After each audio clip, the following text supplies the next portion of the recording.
A man getting bit by an alligator and he screams. Okay, quiet. Hey, quiet. Sit down, Sergeant Lee. Ow! No, not an owl. A real scream of pain.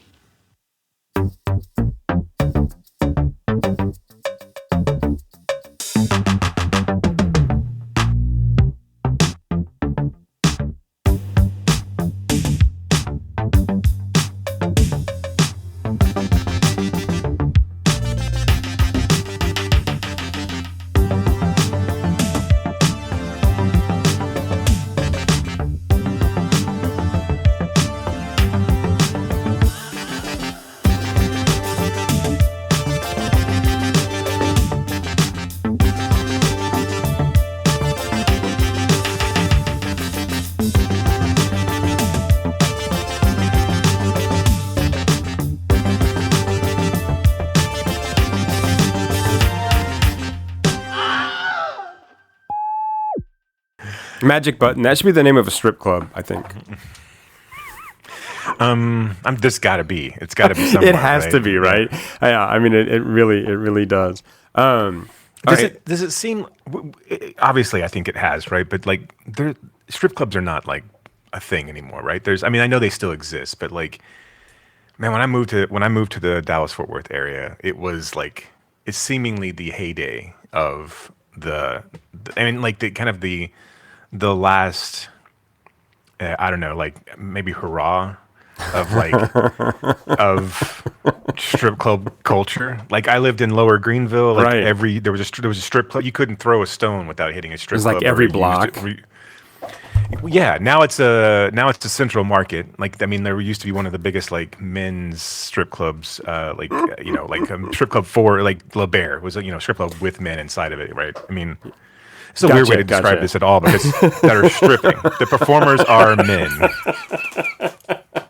Right. So it was a strip club for men by men. Right. I was going to say like for women and other men, perhaps. Right. And then like there used to be one, like, I mean, it's like Greenville was just like lousy with them. And then you'd go into downtown Dallas and like you get, closer to like the airport. And of course, that's when it got to be a lot as well. And then you went over to like 35, kind of North 35 before you got to 635, and there was the high dollar ones there. It wasn't Spearmint Rhino at that time; it was something else. And maybe they still exist, and maybe it's just not a thing that the only one I ever see though, I guess, is one off of 30. It's like an all nude place in Mesquite, which is very fitting and creepy. Yeah, but like I think for the longest time, Mesquite was like a dry county, and so that may have been the reason why that it was an all nude place, because all nude places are they don't serve alcohol. They just serve juice. Yes, they serve juice. Yeah. But no, I don't see nearly as many strip clubs as I used to, right? Just kind of driving down the street, especially back when I lived in Indiana or in Indianapolis. It was just kind of like lousy with them. I don't know. But I mean, that might also like say a lot about the areas I was hanging out too. Right. I mean, I used to go to Austin because I went to school in San Antonio. I used to go to Austin, and there was always one, and even in San Antonio, there was always like a random one just thrown in somewhere in some shitty neighborhood, right? Some low rent, dive strip club, which was yeah. And then like I wonder if and again, I'm not going to do any research, and I don't really care, but like is the millennial, or is that a group of people that is befriended and continued the strip club? Because when you see something like a Nora, but like I mean like but like I don't know, there's got to be places in like the major metropolitan places that are like a Nora, but I mean, are there really like in small town Americana? Are there still like places you can go? What you're asking is the generation like below us, are they at say like 12:30 at night on a Saturday saying, "Hey, do you want to go to the strip club?" Right? And then just popping over to like their local strip bar. Right? Is there Yeah. a bro culture that like survived the Jersey Shore wave that is still like going. It's not going to Vegas or like I know that that's a whole. I mean, I know that I would assume that's a thing there, right? And what I'm asking is like someone that from HarperCollins to fund our book, right? That we can go off and do like 2 years of research. research. Like drive through the heartland. What happened to the strip club? It's going to be a great coffee table book. Oh yeah, absolutely. Where have all the G strings gone? And put that out around Christmas time. I'm telling you, man. Just set that out for visitors to come leaf through.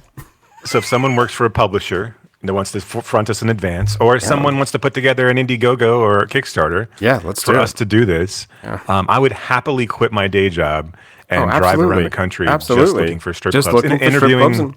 Right. This would be like also an exercise in ethnography, right? We would be doing like really God's work. Yes, definitely God's work. Yeah, I think that sounds like a plan. So I mean, stay tuned for our new podcast. Yes, right. Like you said, where did all the G strings go? Where have all the G strings gone? Sung to? Is that Paula Cole? Yes, I was going to say. So we're going to have to like rewrite the Paula Cole song. Right. Well, our Kickstarter or our we'll need to be able to fund her singing that song again for us, specifically for us. Right. Well, I look. Here's the thing. I think that she should do it, gratis because of all of the torture she put us all through watching Dawson's Creek. Good point. I think that's fair, right? Yeah, it seems that seems like something. Yeah. And of course now I have now I don't want to wait. I don't want to wait like stuck in my head. Yes, so. I know. And I've had I've had the Revenge of the Nerds rap in my head for like the past 2 days because I saw like they were at some.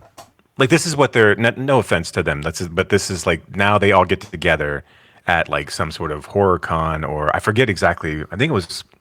I forget if it was Horror Hound or Horror Days or whatever. Something. There was a horror con that was around like most recently, and it was a big one.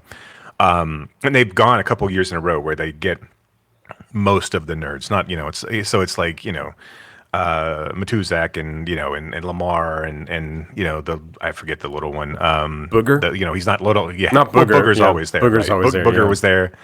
And so Lamar will do the rap, and then they'll have the Asian nerd, and like I don't know if I don't think Anthony Edwards shows up. To be fair, but he may still be living off that. He doesn't. He had that sweet ER money that he doesn't need to do these cons.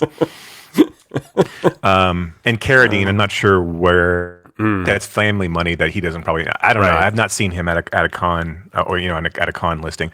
Anyway. They'll be in some sort of panel and then they'll do the rap and it's like okay, it's a terrible earworm. So it's kind of like that and like the Super Bowl Shuffle and the Ghostbusters. I mean it's all just kind of like Bobby Brown's Ghostbusters song. Packed up, equipped, it's exactly yes. Those all just kind of like end up on like repeat and then like Will Smith's getting jiggy with it. Right. But seriously, that question I asked you earlier. His music cannot be any better than like Eddie Murphy's, right? Or Bruce Willis, like Bruno stuff, because it's all like. At least those guys quit. At least those guys had the sense to be like, all right, I'm done making music now. Like after Eddie Murphy, I think kind of hit Apex Mountain with "Put Your Mouth on Me."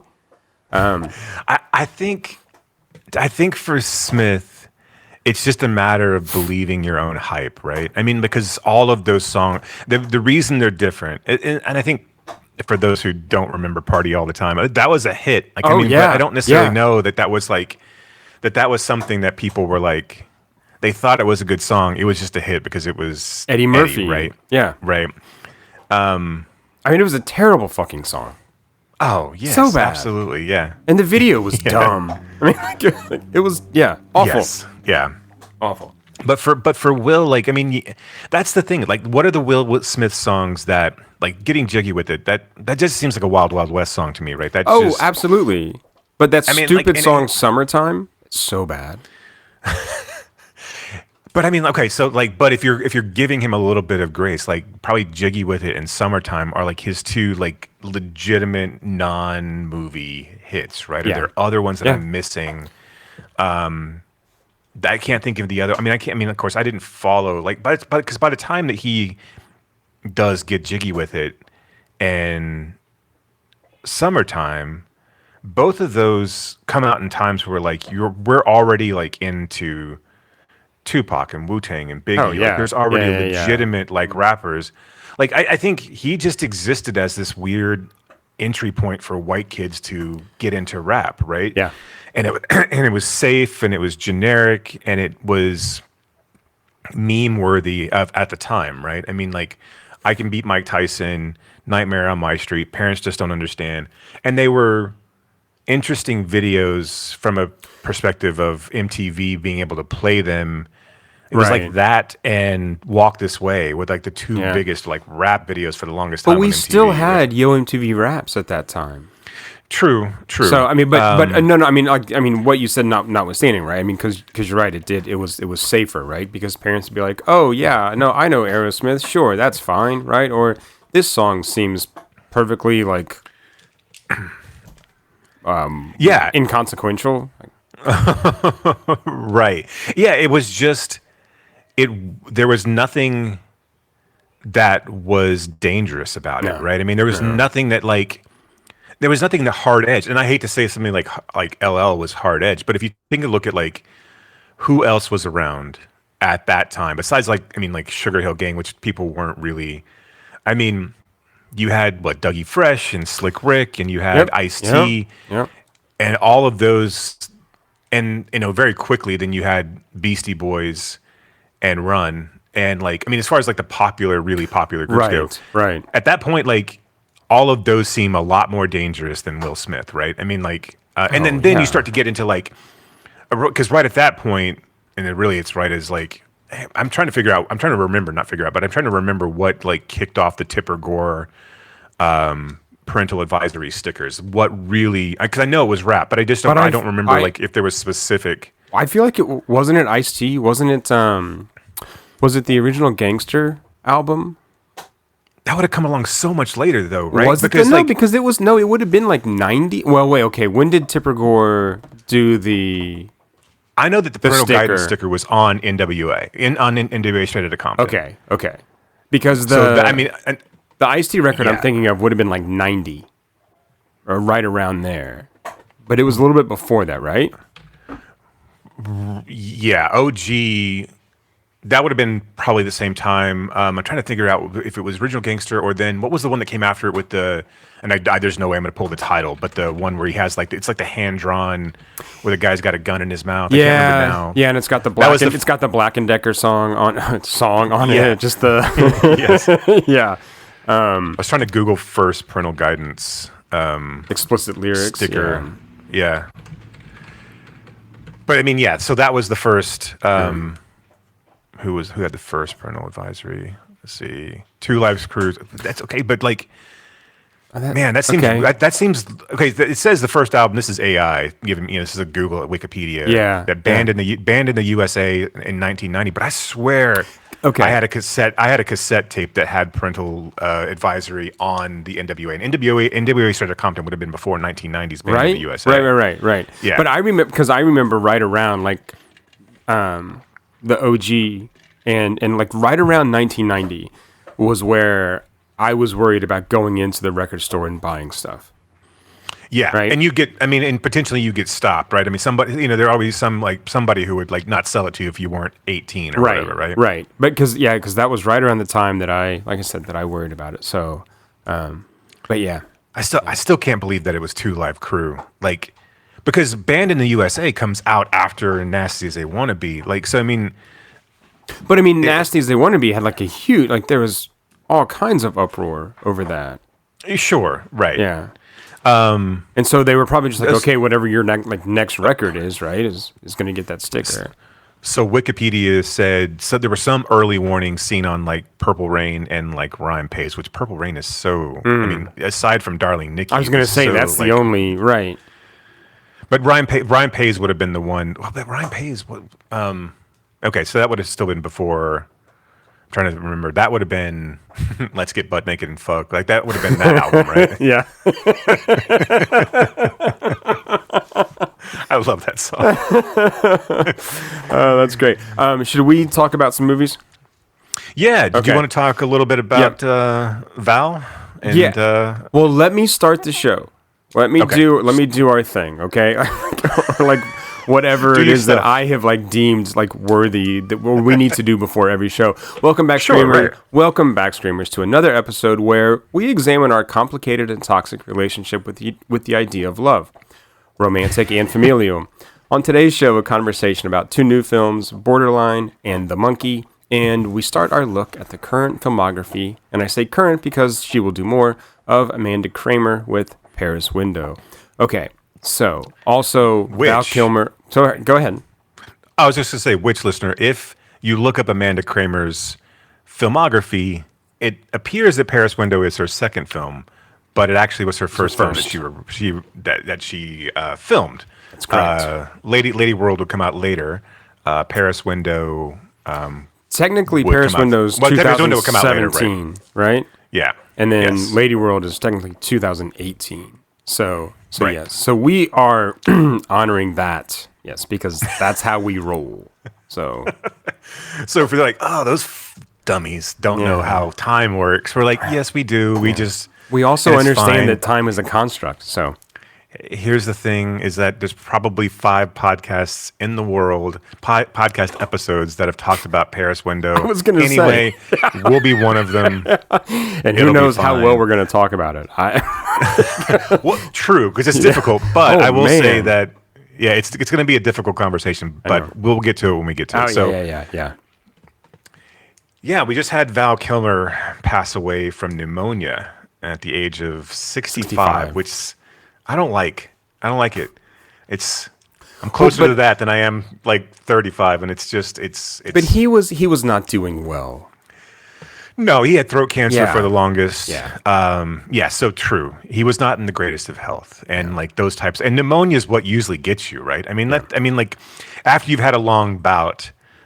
We didn't talk about, and I'm glad we didn't. We didn't talk about how Gene passed in the last I episode. know. Because it's way too sad. I don't want to talk about. Yeah, I didn't want to bring that up. So, But yeah, pneumonia is the one thing, right? It's just that you get sick, you overcome it, or you're able to like persevere, and then there's just this one thing that like puts you under, and then you can't ever recover. And that, but 65 seems way too young. And granted, it wasn't like.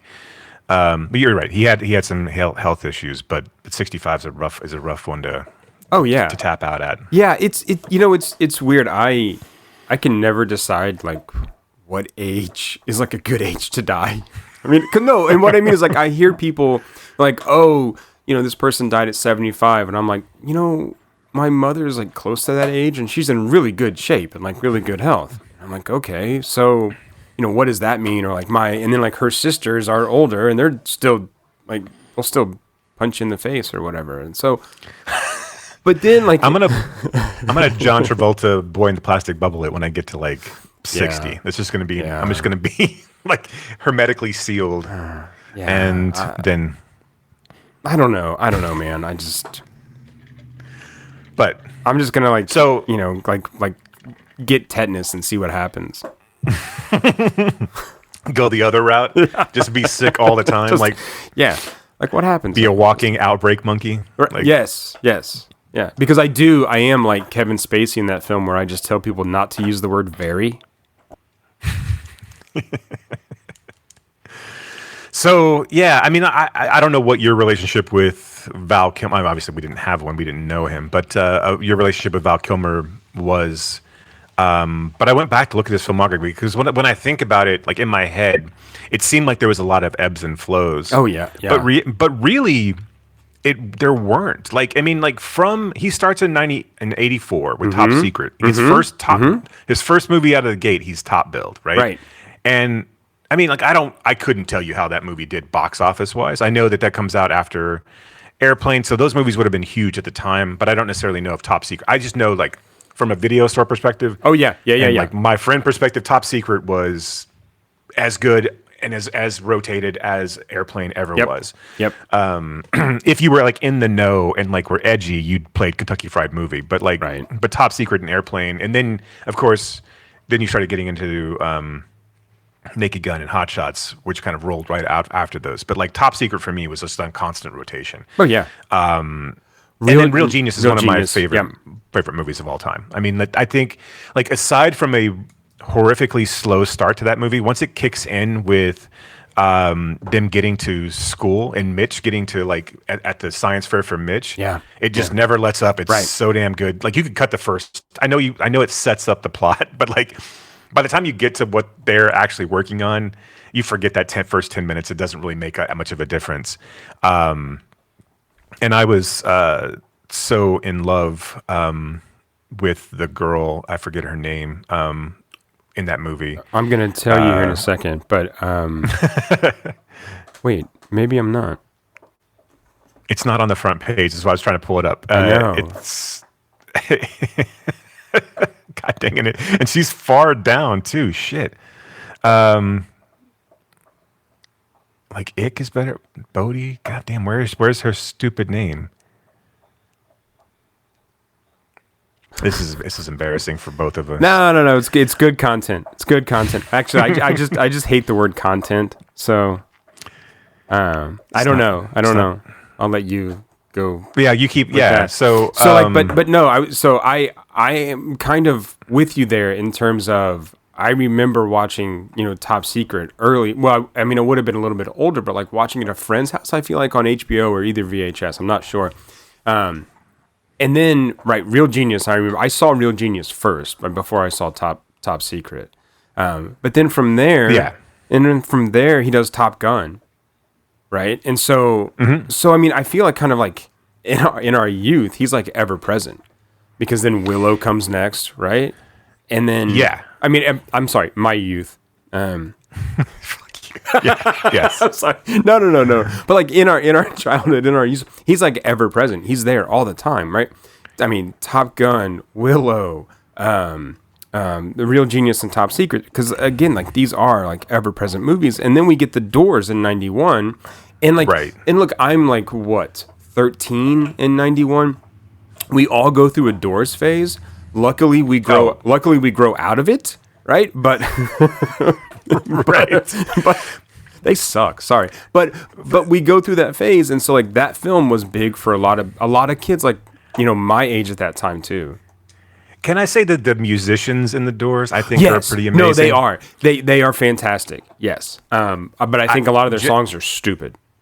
Jim Morrison was a terrible poet, and I think had he lived, I think that would have played out. I mean, I think we would have. I think the Doors would have become the Eagles in a certain sense. But I went through a Doors phase right when the Doors was coming. So like so I was 17 when the Doors comes out. And so like that hit just unbelievably at the right time. And it was such a Oliver Stone before Oliver Stone kind of went over the edge and over the bend Oliver Stone movie. Because it was still like kind of psychedelic and like mind bendy and it just played into that mythos so well.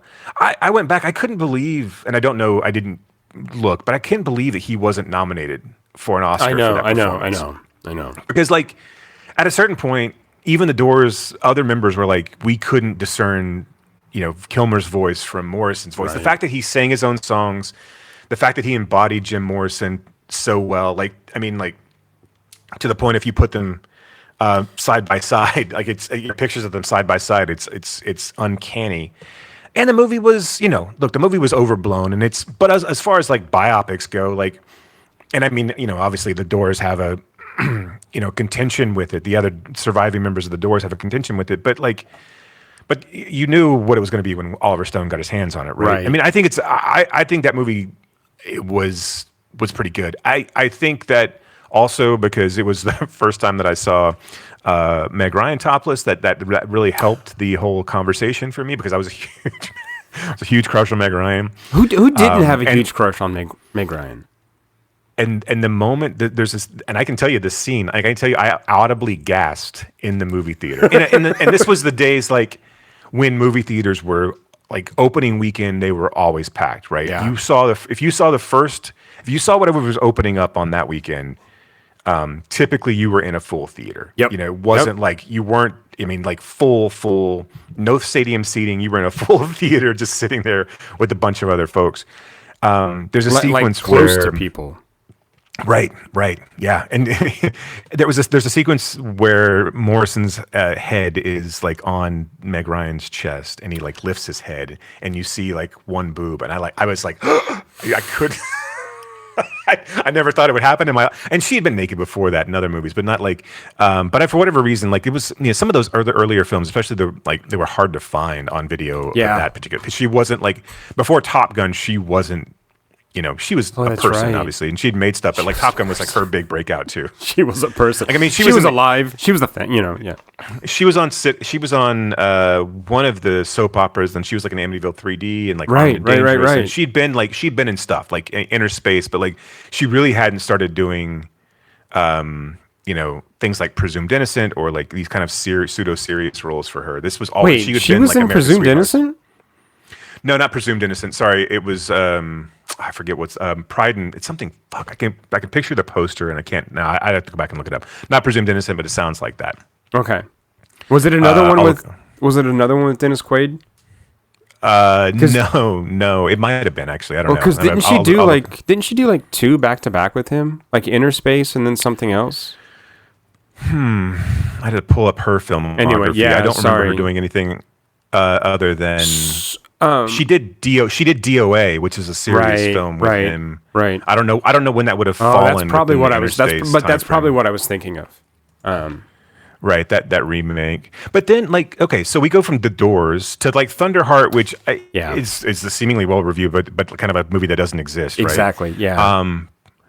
And he does Thunderheart and The Real McCoy, which are two films that he headlines again. Like he doesn't do supporting roles at all, hardly. He does a thing for Tarantino. He did Elvis, right? For True Romance. But I mean, like that's a voiceover role for the most part. Yeah. I mean, and it's obviously a Tony Scott film as well. Right. So like it's not like he goes into Tombstone, which is a ensemble. He's not and he's the standout in the ensemble. Right? He steals every scene he's in.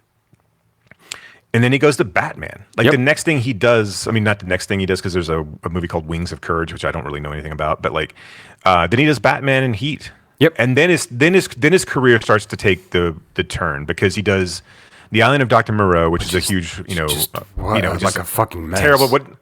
Right, and it's just bad. Like it's bad from all aspects. It's bad from Kilmer's aspects. It's bad from Brando's aspect, and the director's aspect. And then he does Ghost in the Darkness, which is. Not well received, but it's a Michael Douglas movie. It's a Michael Douglas movie, right? And I remember it kind of like failing at the box office when it came out. It's not a terrible movie, but it's not like memorable either. Oh, it's one we went and saw at the theater. I mean, we were just out, and it's like, let's go see a movie, and like that was because like, oh, Kilmer and Douglas, yeah, let's go, right? Right. Flesh and Bone was the Meg Ryan movie I was trying to think of. Okay. She did that. She did A Prelude to a Kiss After the Doors, which I really love. That movie does not get enough love. And then Sleepless in Seattle. And then she starts going into her, like, she kind of bounces back and forth. She's Flesh and Bone, When a Man Loves a Woman, which I really like that one too. I do too. And then she goes back to like French Kiss and IQ, which are rom-coms. And then she really gets into like, she's in that period piece on Ensemble Restoration. She does Courage Under Fire, which people think she's kind of miscast in that. And then Addicted to Love is really her like last. Well, I guess not, because she's still got You Got Mail and Hanging Up. But like she does Addicted to Love, which is kind of a dark rom-com, and then City of Angels, which is the remake, and Hurly Burly, and then Proof of Life is where her career starts to take a shit because. Wait, she's in Hurly Burly? Yeah. She's the hooker in Hurly Burly. Oh, right. Shit. How did I forget that? Which we still need to do. No, I know. As far as our dangerous banger. Because, I would like to talk to you about that. So, yeah, but then he does the Saint. Do that.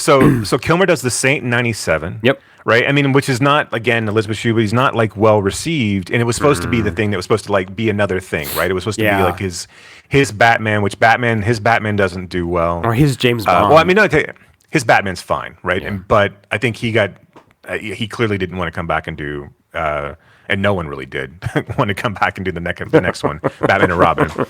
But the Saint was supposed to be it's based on a TV series. It's supposed to be his like James Bond / Mission Impossible. So it comes out right after Mission Impossible comes out, and it's supposed to be like his thing. But it doesn't do well enough at the box office, so it doesn't take off. But then even then, like, okay, so like he still bounces around. He does Prince of Egypt, which is a voice role. At First Sight, which, you know, it's a silly blind man movie. Joe the King, which I don't think anybody really remembers. And then he does Red Planet, which the Red Planet doesn't do well, but no Mars movie ever did well. Right. So it's not really on him. So I guess all I'm saying is like then he does the Salton Sea, which the Salton Sea is really good. Yeah. And then a couple of other things. He bounces to Wonderland. That's right. And he does the Mamet film Spartan. Yep. Mine Hunters, which we have to talk about at some point on this podcast. It's so terrible and awesome. Yeah. And then then he kind of goes right into Kiss Kiss Bang Bang in 2005. So like he has. It's weird because I really did think that there were kind of ebbs and flows, but if you look at this kind of laid out end to end, like. He always has some sort of like something in the pipeline that's actually going to be a really good movie, and then but it just feels like I mean maybe he wasn't as big of a star as maybe we thought he was going to be. Right. And I mean he's I don't know why, like I mean I say that because like it just feels like when you mention stars that were like huge, it just Val Kilmer doesn't really ever like pop up, right? I mean at least I don't think he does anyway. No, I'm with you, and maybe that's I don't know. I mean, because he's around in the same time as Cruise, maybe. Yeah, maybe. I mean, the Cruise takes. I mean, because you think about Top Gun, and yeah, sure, you know Kilmer's in there, but it's a Cruise movie, right? Right. And things like the things that he tries to really headline, like these action films that he tries to headline, they just don't work. Right? They just don't ever really take off for him. Although he's well received in Wonderland, like I mean that old John Holmes movie, like. Yeah. But then once he gets to Kiss Kiss Bang Bang, after that it gets to be pretty bad. Yeah. Like. Well, and pretty sparse too. I mean, he does a lot of stuff. Like if you look at his like 2008, there's like 10 entries, not quite that many, but a lot. But they're all like stuff no one's ever heard of. I mean, like, except for like, and then he's like he's in The Love Guru, right? Or he does the voice in Delgo. I mean, like and he's doing there's some stuff in TV and yeah. And then from there, like it's just like he'll pop up in occasionally a good movie, but for the most part, it's 4s and 5s across the board, right? Yeah. Until he kind of comes back. And then, never. I mean, he does Palo Alto with Kristen Stewart in 2013, and then that's he was in the Jay and Silent Bob reboot, but I mean, just as a cameo. And he was in The Snowman with Michael Fassbender. That movie's fucking terrible. He was in The Birthday Cake. I don't know if you saw that. I did not see that. No. But I mean, like, but as far as like, I mean, I don't know. He was. Because I think he kind of came up in the era in which I was really heavily into these films. Like he was kind of a god to me. Like I mean, like like Real Genius is such an amazingly funny film, and like I mean, I think Top Secret is as well. But like he's so like effortless in both of those movies, and so like perfect in the way that those movies need you to be perfect, where you're not playing it. You've got to be kind of. You don't have to be Leslie Nielsen where you're not aware that you're in a comedy, but you do need to be able to play it straight so it can still be funny. And he's so good in those. And it's like I said, it's just one of those things where it's like, he takes second billing to Cruise and Top Gun. And then things where he tries to break out, like Willow. Willow could have been a huge franchise if it had have done well, right? I mean, The Doors could have set him off on a Oscar path of like serious films, as well as Tombstone could have. And I think he's memorable, but I just don't think it's just weird that his career never really he's never. I don't really ever consider him an A-lister. Like the Batman doesn't. He does one Batman, and it's he gets upstaged by Tommy Lee Jones and Jim Carrey. It's those types of things that just kind of continually happen to his career. Yeah. I mean, I think he's a different actor than. I mean, look, I kind of feel like it would be easy for him to get upstaged by those two, and I mean almost like to no fault of his own, right? Especially when you're giving Jim Carrey that role, right? And you kind of unleash Tommy Lee Jones. I mean, so you're asking, and you're in a Schumacher film, right? I mean, so like it's not like right. Yeah, I mean, so I mean, yeah. A lot of times, I don't think it's his fault. I just think that there's and I don't know enough about him to understand or to know like what his appetite was for that, right? I mean, did he want to be, that big? Did he want to be Cruise? Did he want to be at that level, or was he happy like giving a really great performance in Heat? Playing off these other guys, playing in this kind of ensemble cast, but like holding his own against everyone that's there, except for Tom Sizemore.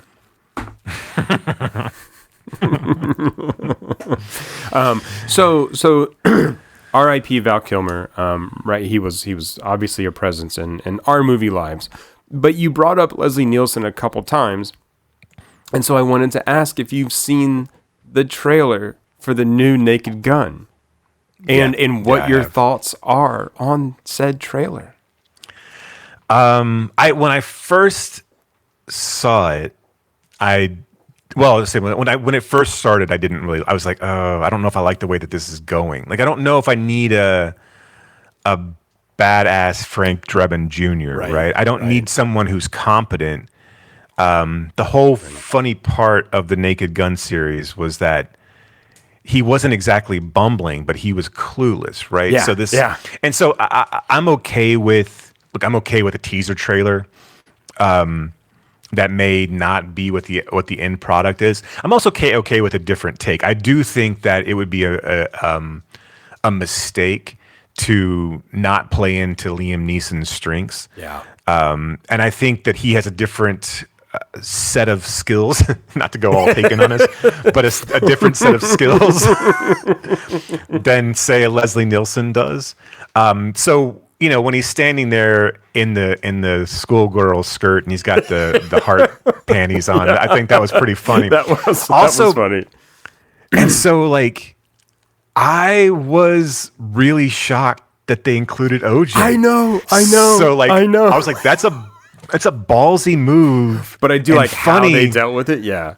Yeah, like all these guys, I think that premise of like this police squad is just the sons of all the. Yeah, I like that. And OJ's son just like, I miss you, Dad. I miss you, Dad. And then it's like, yeah. So who's directing it? I'm not sure. I'm gonna. I wish I. But I'm thinking I'm pretty pleased with who's at the helm and who's writing it. So I'm hopefully optimistic because I do think that we are like it's a good time.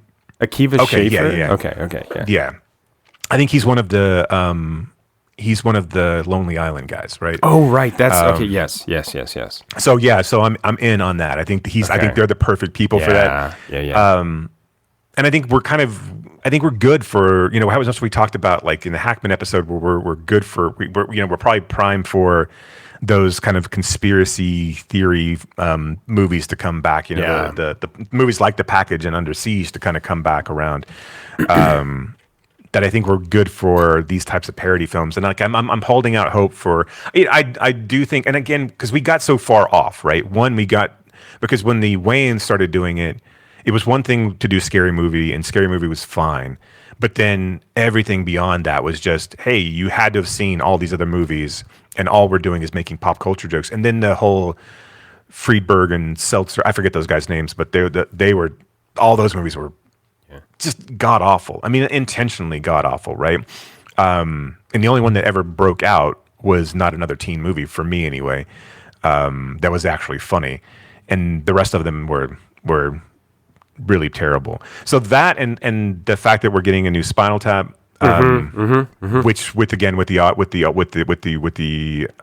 original crew, I'm fingers crossed that they all turn out and they don't. I mean, we'll always have the originals. It doesn't really matter. But I'm holding out hope that they can still bring the funny and that they do it justice. But yeah, I do think that that Neeson is inspired casting. I do think that that's a really fun take. And so it's one of those things, like, I hope it works out, because if I looked at, like, when they did the new Fletch with John Hamm, which I thought was really funny too. But it just got dumped during COVID and dumped direct to streaming. That was disappointing that we couldn't have gotten more, because Fletch is another one of those guys. We talked about, like, Night Moves and should have been like a series of films from that. Right. Like, there's so many Fletch books, and there's so like, there's so much material there that would seem to, lend itself directly for film. And it's disappointing that, we could never get those off the ground the way that I thought they should be. But anyway, no, I'm excited. I think it looks funny, and I think the fact that I don't think that the entire movie will be like Frank Drebin kicking ass, and I like the gutsiness of including OJ in there. So I think that kind of turned it for me. It was like, okay, I'm in on this. Yeah, yeah. No, I'm excited to watch it. Yeah. Have you seen the new Thunderbolts trailer? I have not. I have heard, because I don't care. I mean, right. What I mean is I know that it's coming out.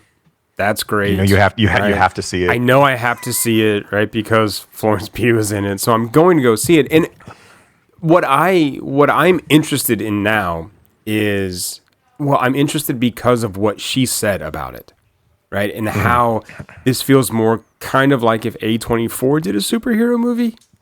And I'm like, okay, I can pretend that that's maybe what I'm watching when I go watch it. Well, that's the whole spin on the trailer, right? It's like from the producers that brought you this, and the composers that brought you Everything Everywhere All at Once. Yeah. So it's a kind of funny take on like trying to get the non-Marvel crowd. It's like, they bring up like all these films that, like Minari and like all these other films. I thought it was pretty funny and clever. Yeah. Am I gonna have to like go watch like the Black Widow stuff and there's nothing the other things that like who are the other characters in that? I mean, you've got no, because none of them, other than all of them, are in that Black Widow film. Okay. Okay. So I could watch that and then know who these people are. So I think you've got to. I mean, you don't have to. The Falcon. I've seen that. So Wyatt Russell, his character's got introduced in that first Falcon series. Yeah. Where Sebastian Stan comes from. Yeah.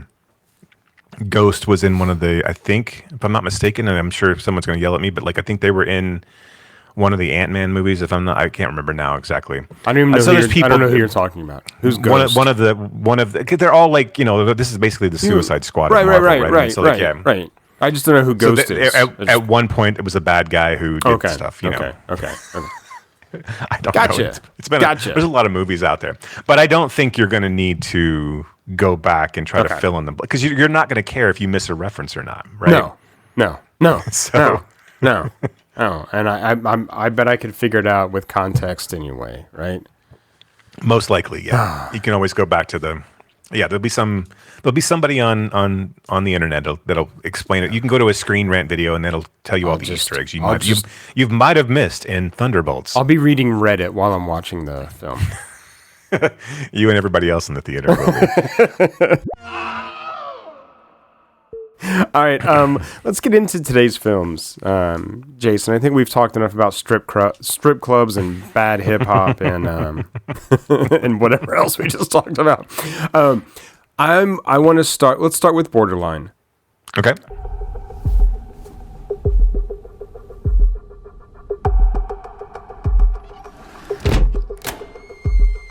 Hello?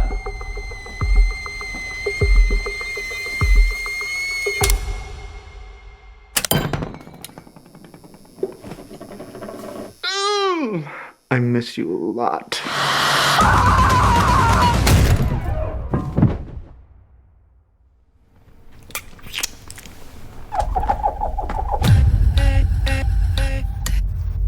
So by now, the best day of my life, and therefore yours, will be fast approaching. I love you so much, Sophia. Tonight is the night I'm proposing. We've been through Sophia.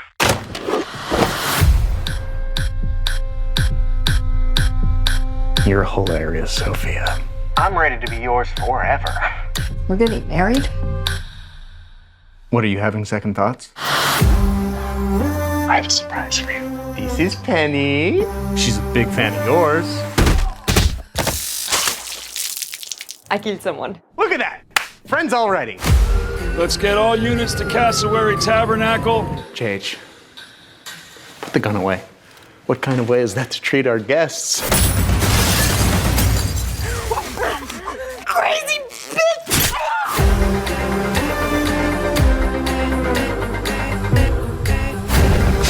Oh, God.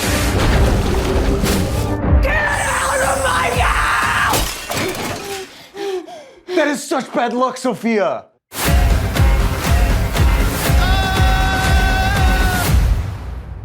Please help yourself to champagne and first aid. You put a priest in a box? No, I put a pastor in a box. We're Protestant. A bodyguard protects a pop superstar and her athlete boyfriend from a determined stalker in 1990s Los Angeles. So, I want to say this first. I don't think all of this movie works. I think a lot of it doesn't work, but I like the performances. And I think it's also like kind of a fun movie, even if the flaws like hold it back from being something better.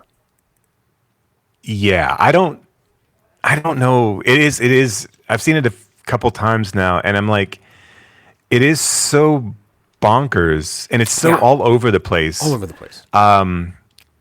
But I think there's a gem in there that there's a really good movie in there somewhere. It doesn't quite pop on the screen.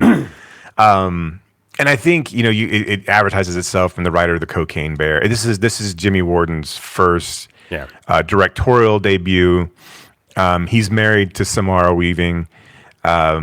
He wrote The Babysitter, Killer Queen, the Babysitter sequel, Killer Queen, which I actually like both of those movies. As far as like a McG movie goes, I think those movies are fun. And they're easy, like simple watches. I think the first one's obviously better than the second one, but I think the second one, gives us Jenna Ortega, doesn't it? Yeah, adding Jenna Ortega, and I like to see Cole's progression as as he's growing up. Yeah.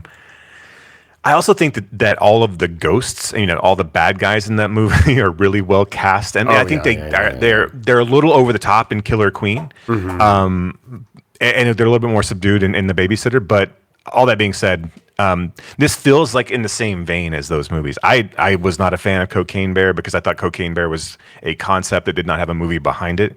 It was just here's the thing. Here's two words we can throw together. Here's an idea, and we don't really know how to back it up. Yeah. I don't think this movie goes hard enough when it needs to go hard enough. It needs to be bonkers. And I think Nicholson have you ever seen Baptista before? I know she's in a Netflix series called Killer Nun, but I've not seen her on screen. Alba Baptista, the girl who plays Penny, the one who's like really crazy. No, yeah, So she's got evidently she's got international presence, and she's got a Netflix series called Killer Nun that's been on for a couple series now. So, but I think she's the familiar. She's if only Kurt Cobain had have lived to seen Killer Nun. Yeah, I do that way too often now, where I'm like, just kind of like by myself, like, oh, if only Kurt Cobain had lived to see this, like, whatever I'm watching, or if only Kurt Cobain had tried this sandwich. I'm just, So, yeah, this whole movie starts off with Eric Dane is a bodyguard, and he's protecting Samara Weaving, who's a pop star / actress, and Ray Nicholson, Jack Nicholson's son, who is also in Novocaine, who also, like, in Novocaine looks jacked. Like, he doesn't really look jacked in in this movie. Like, No, I mean, he's like he's got a fit, but more of like a dad bod kind of fit, right? I mean, well, I mean, he dances around in his underwear. Yeah, I don't mean that. I don't mean that in a negative way. I just mean like he's not like you're not counting abs, is what I'm saying. Right. He doesn't have pecs, right? And that, I mean, so like between this and like, which is the same year, and maybe he's wearing a tight shirt that or maybe he just worked out a lot between this and Novocaine. Well, this got filmed. Who knows? This got held up. It got filmed and then they held it and then they put it out like. So I think this was filmed a couple years ago, actually. Okay. Yeah, that makes sense. So, I mean, don't give the guy too much credit, is what I'm saying. Right? So like, it takes time, you know? So we're set up with the scene of Ray Nicholson, Paul Durson is this kind of mentally ill stalker of Samara Weaving's Sophia.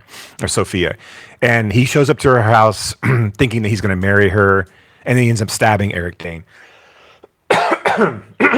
Excuse me, I got a frog. Come on, man. I know, right? Got to be professional. Since when?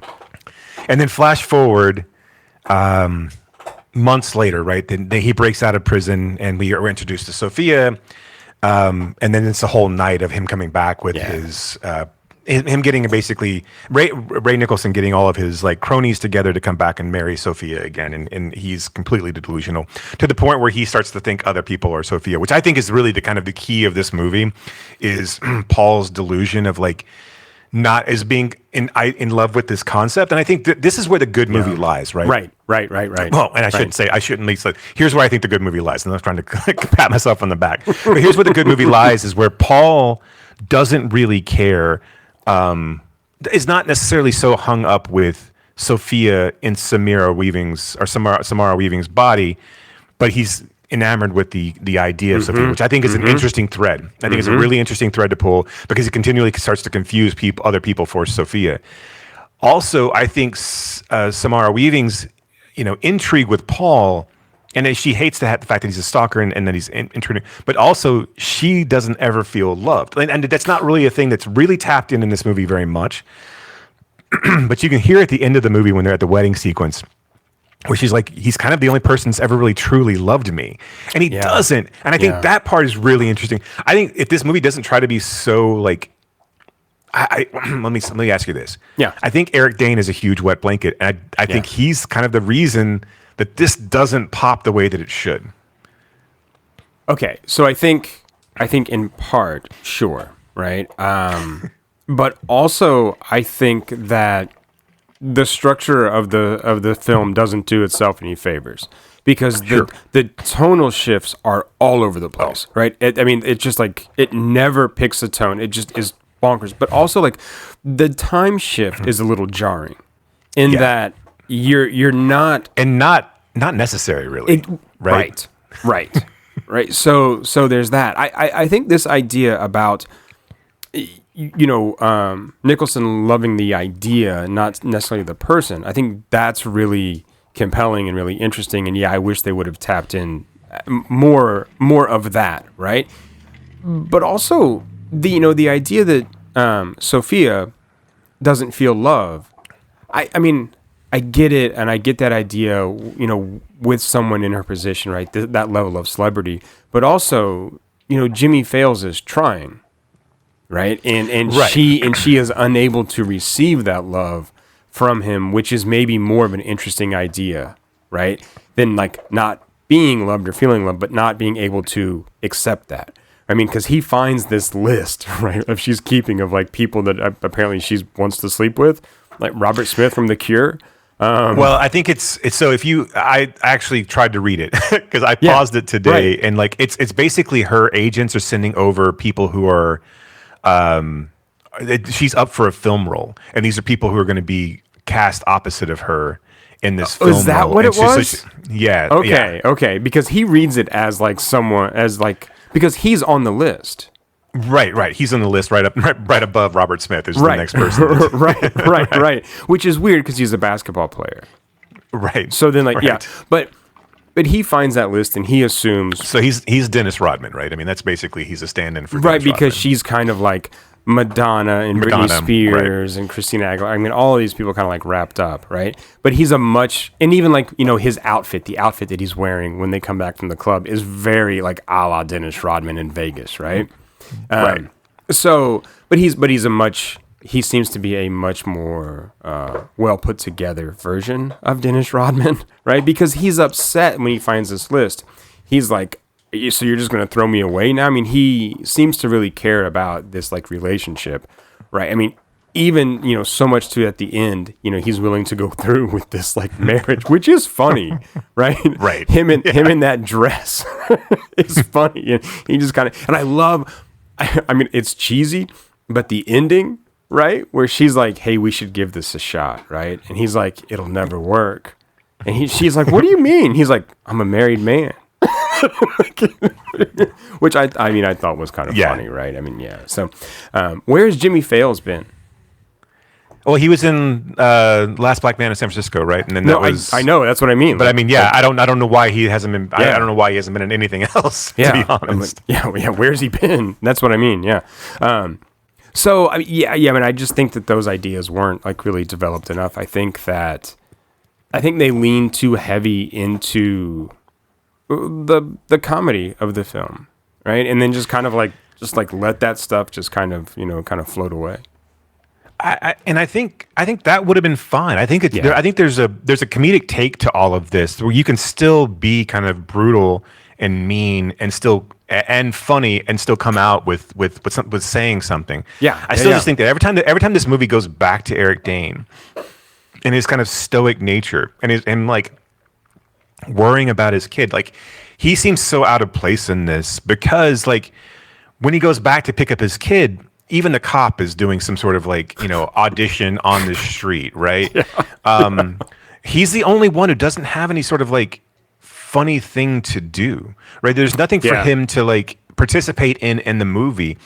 And then he just kind of just drags it down as like this serious cornerstone, is like he's the only one who can save her. But there's not really any reason for that, right? There's not really, and also you could have made him funny if that's the point, right? You could have made him, but like this idea that he's getting too old for this shit is a complete it's the wrong thing to have in this film, because this movie is so much fun when it wants to be. Yeah, I thought the sequence of where Sophia and Penny are singing together, I think was amazing.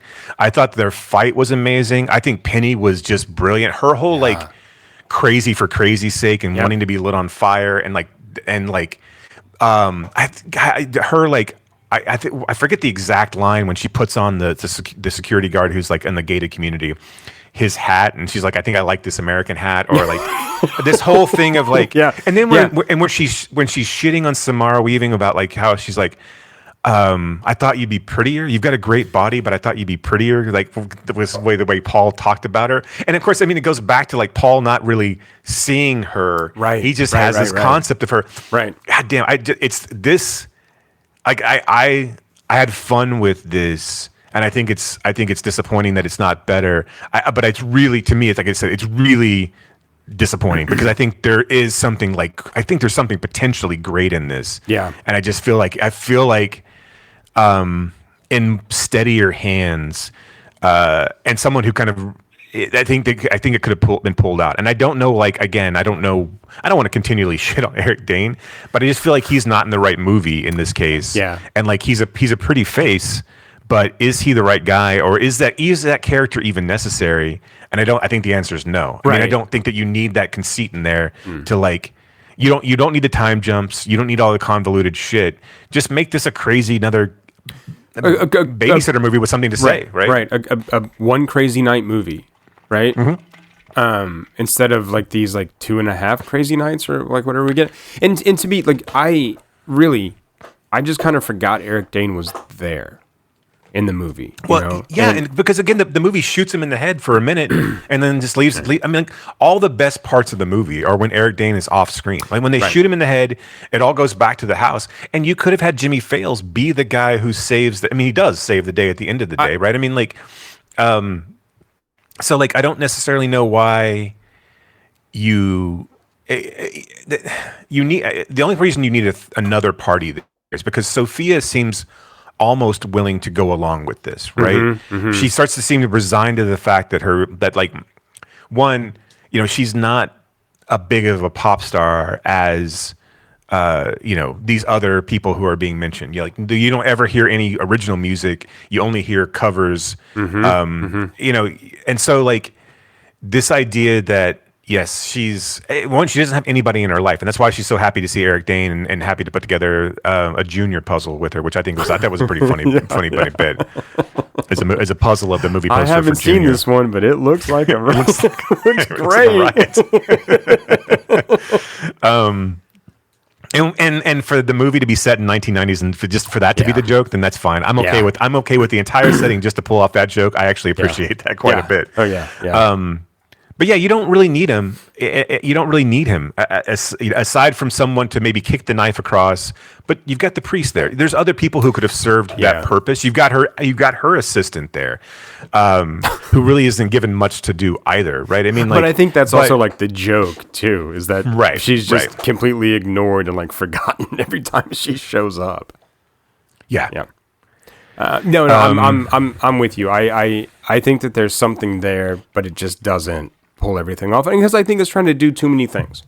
Right? It's trying to do too many things at once and trying to go too many different directions and kind of trying to serve too many masters or whatever. So, and I think it's one of these movies that like for it to have sat on the shelf and for it to go direct to streaming, like I think it's all trying too hard specifically for that reason, right? Yeah. Is that it has no other way to get noticed. And you would think that like you'd think that Samara Weaving has enough pull to get a theatrical release, right? But she never seems to get one. I know. It's weird. I can't figure her out. I mean, because I've joked, right, and called her like a poor man's Margot Robbie, and I know that's like kind of a super easy joke, and I don't really mean that, right? But you see where it comes from. But I just can't figure out like where she belongs, because it's almost like Margot Robbie course corrected her, you know? Right. She's like the better version of that, and so I don't know where she is. Right? She's done some TV stuff. And she's done these kind of like, you know, streaming type movies, and I think she's good in everything. But yeah, you know, is she good enough to carry something and then have that weight? Like, are people going out to see Samara Weaving movies? I mean, are they given the chance to? I think like something like The Babysitter. I think The Babysitter could have done well if it doesn't go directly to Netflix. I mean, like you have a prestige. You have a named director, but right? who's done like a lot of TV as well. Sure. Yeah. But I mean, she was the face of Ready or Not. I mean, like I don't know why after Ready or Not, right. You know, then she takes backseat to Bill and Ted Face the Music. She's in that, but I mean, like, but I mean, no one gives a shit about that. And then, you know, she's in Chevalier. It's not how you pronounce it, I know. I mean, she's actually in Babylon and Scream 6. But I mean, like, not as But, like, as just for, star. like, in Scream 6, she's only in it, like, for the at prologue or the whatever. beginning of it, right? Yeah. And then her other two, so she got Borderline and Azrael this year. And, like, oh, that's right. It seems like either one of those, like, of the shit that gets like okay, so let's just take this and you compare it to something like Love Hurts or Heart Eyes. Like, this is as good as either one of those films. Sure. Like, I mean, it's wildly better than Love Hurts. Love Hurts is a garbage film, but it's again, and we'll never know, right? We'll never really know why certain things get released and certain things don't. I understand why Love Hurts gets released. You're playing on Key's moment. You know, and so that's fine. And for him, I think that's great. I don't want that to be sidelined. But I mean, something like, it seems like this could have gotten a theatrical release at some point and done just fine. And I think the Babysitter ones could have done just fine as well. Like, to me, The Babysitter is just as good as something like Happy Death Day or Freaky or Lisa Frankenstein or any of these other you know, these movies that and they're stylistic enough. I mean, yes, it looks like it was filmed for Netflix, but I mean, like, okay, so what? I mean, I don't think there's going to be a ton of people that are going to be overly concerned about that if it gets. There's a lot of movies that look like shit. So, right. You know, yeah, I don't know. I would say this is worth the time just to see some of the performances. I wouldn't say that, yeah, this doesn't 100% work for me at all. No. But I do think that this is an interesting film. Although I am concerned that because it seems like it lends itself more to Killer Queen than it does like actual growth in filmmaking and writing. So I'm not 100% sold on where this is going. I mean, where that director is going next. And of course, then, I mean, like the things that Samira Weaving has, she's got like 8 things that are upcoming and I can't tell. But the one that's only notable to me at the moment, and again, I haven't dug into any of these, but like is a Ready or Not sequel, you know? And so that's, yeah. Yeah, but I mean, who knows? Maybe this director just needed this, right? To kind of like play around and see what, I mean, look, here's what you hope like someone does, right? Is that they do this work, they take a step back and they go, okay, I did this well. I didn't do this very well. I did this well. Let me kind of play to these strengths then, right? I mean, I hope that's what any artist does. I mean, I know like when I finish an essay or something, I just go, I suck and throw it away and that's it. But, and I never, I try never to do it again. So, but you know, this guy has some money.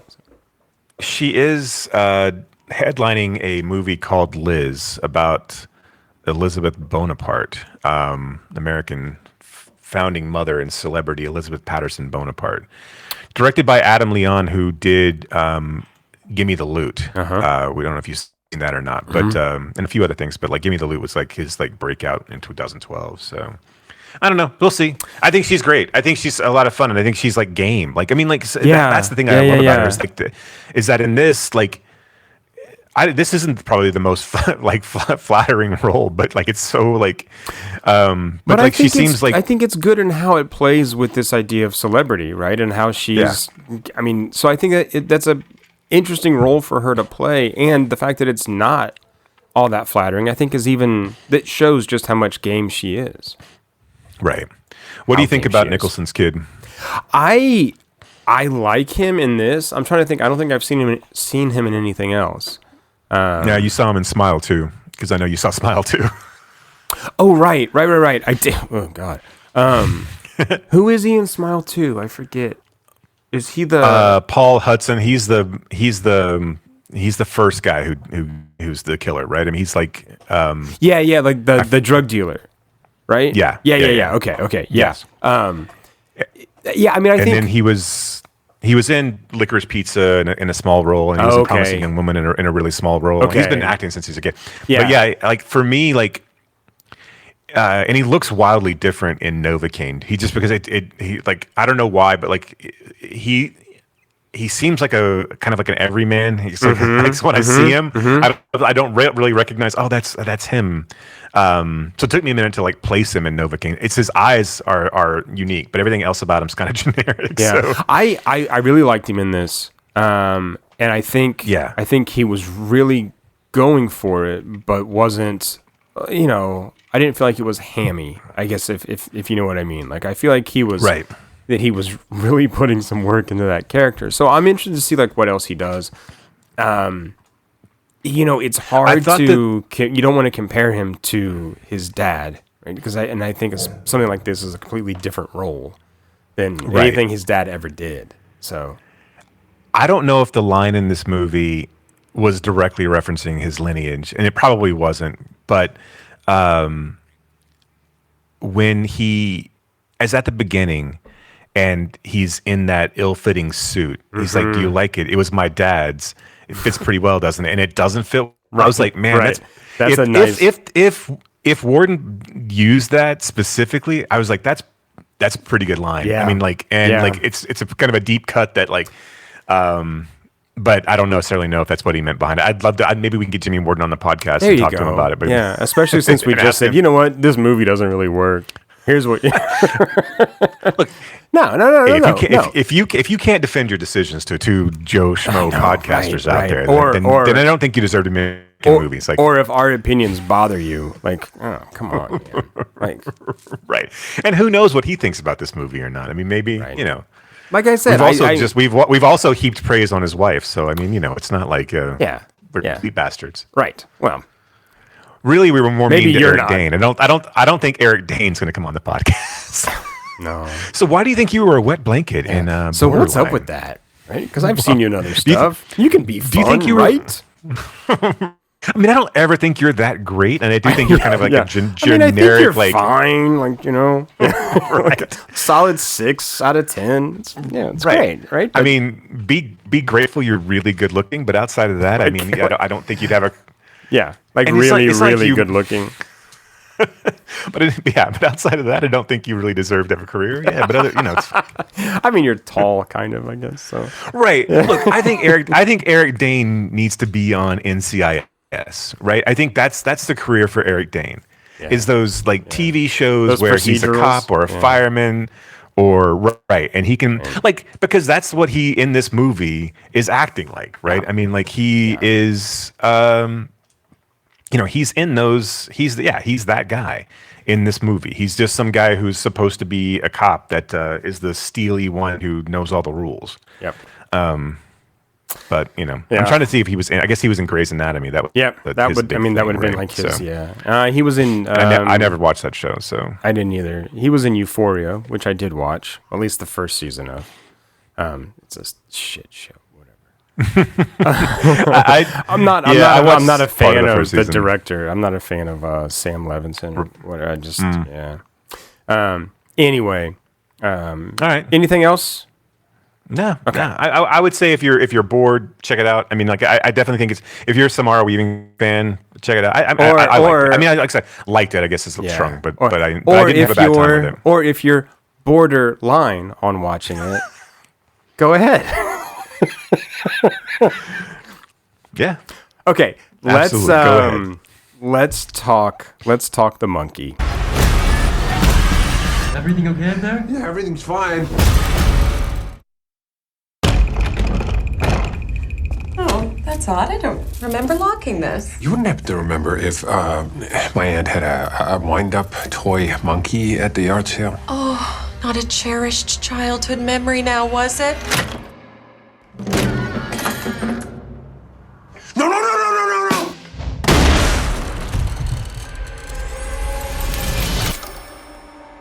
The coroner said it was an accident, but it was no accident. It was a monkey. When I was a kid, my twin brother and I found something that loved to kill. I did everything I could to make it go the fuck away. But it had other plans. Hello, brother. Bill. The monkey that likes killing our family. It's back. It must be vanquished. Why don't you vanquish it, huh, Bill?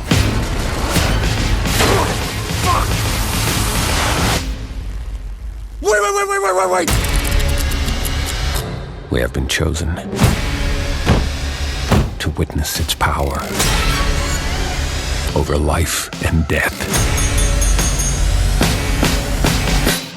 in its most devious ways.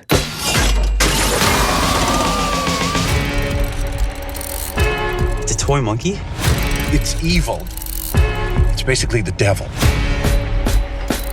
Everybody dies. And that's life.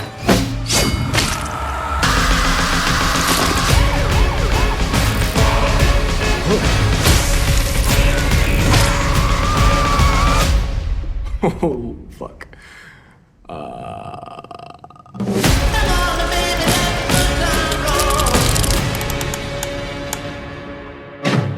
When twin brothers Bill and Hal find their father's old monkey toy in the attic, a series of gruesome deaths start. The siblings decide to throw the toy away and move on with their lives, growing apart over the years. Okay, so this is directed by Oz Perkins, the director of Longlegs, and I look, for all the negative things I said and think about Longlegs, I think he gets the tone of this film right. I think it's an absurd movie, and I think he knows it's absurd, and he just lets it be absurd. And I think this is kind of fun and gory and ridiculous, and Theo James is having a really good time. I do think Theo James is having a good time, and I think Tatiana Maslany is having a good time as well. Yes. I I still feel that there's just a weird aftertaste to all of Perkins's films. Like I don't think he nails. I think 90% of the movie he nails the tone. Yeah. But I do think like there's just moments in this movie, and one I loathe the fact that he puts himself in this movie. I know that was misstep. Yeah. Like it just feels like a victory lap on everyone loved long legs. Let me just toot my own horn here. Right. I don't understand the Elijah Wood part in this movie. It's not enough to ruin the film for me, but I just felt it was like really. I don't know. Like I don't know what I'm supposed to do with that sequence. Yeah. And it just kind of like.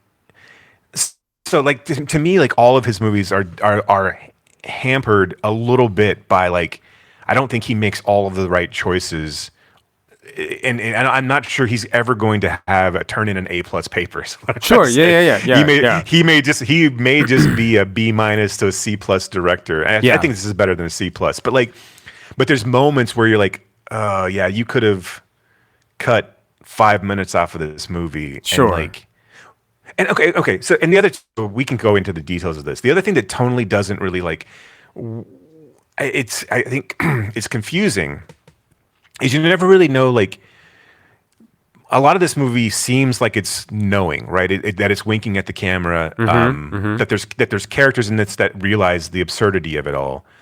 Like the priest, like the young priest at the funeral. That's the other thing in this movie that was just like, I don't get what you're going for here. Yeah. This seems like a Heathers type scene in a movie that's not really like Heathers. Like there's no social commentary here that a Catholic priest or whatever you're doing in here is teaching us all a lesson about like the futility of religion I get the entire premise of the movie, that this is like life and it's silly and stupid and our time will come when our time comes. But I think if we had just started off with Theo James rather than having the Adam Scott portion too, which is another one that was like really kind of bizarre to me too. Like it all comes like, this is why I was like, when I come back to this movie, once I get into it, and really once you get to the kids, I think, and aside from a few asides, it all really works because the gore really works, and I think it's a lot of fun. Like I think Osgood really knows how to make this kind of ratcheted up, because again, he's coming from like this, what he calls a pop culture take on Silence of the Lambs, but whatever, to this film, which is a kind of a tongue-in-cheek, pseudo Final Destination-esque, take on life and death and the absurdity of it all. I get all of that. Yeah. I like all the moments where, especially as they get older, and it's Hal and what's the other other brother's name? Bill. Okay. So when Bill like puts on his old funeral, he like redoes his old funeral suit, but he still has that flame shirt to make it longer. There's moments like that I think are really, really good. Yeah. And I think a lot of the deaths are a lot of fun. Yeah. But I think there's just moments in this movie that I'm just like, why did you make these choices? And I think that's going to haunt me for every Osgood Perkins film that ever exists. It's like, why did you make these choices? Yeah. So this is, I think one reason I like this better than you, and I agree with everything that you said, right? But I think that one, I so disliked Longlegs, and his other films, Blackcoat's Daughter and I'm the Pretty Thing That Lives in the House. These are films that were so kind of heavy and so sort of moody and atmospheric, but had no story, right? Or like the stories just didn't work. Right. This one, I think we know the King story or the Bachman story, right? And so like that, he doesn't have to worry so much about. And he can just kind of, I guess like that's why the tone like worked, because the whole thing never seemed to take itself too seriously, right? But all his other movies do. And so for me, this was kind of like a breath of fresh air, watching this kind of Perkins movie coming off of Longlegs, where I really wanted to like, and I was just like, fuck you, right? sorry, Osgood. Right. But I really wanted to like, but it like fell so flat for me where I was like, okay, this is at least fun. Where I feel like he's just like, okay, I'm just gonna have a good time and like not worry too much about the other stuff. And so I think that's kind of how I approach this too. I was like, oh, okay, I see what we're doing here, and I'm good with that, and I don't really care like about the rest. Right, because I mean, yeah, and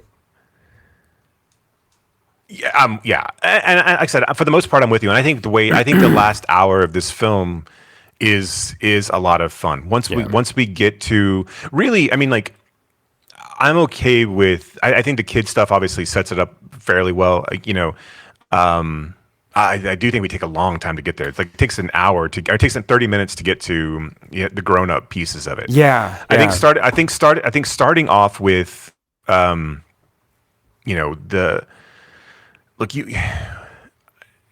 think the Elijah Wood piece it's one of those things that feels like Elijah Wood like wormed his way into this movie more than anything else. Yeah. Not to say I don't want to speak disparagingly of Elijah Wood, but I mean it feels like Elijah they maybe needed him to be a producer or something. Really, doesn't it? I mean, it's just kind of like, why are we spending time here? We don't really need this. Like, this doesn't really.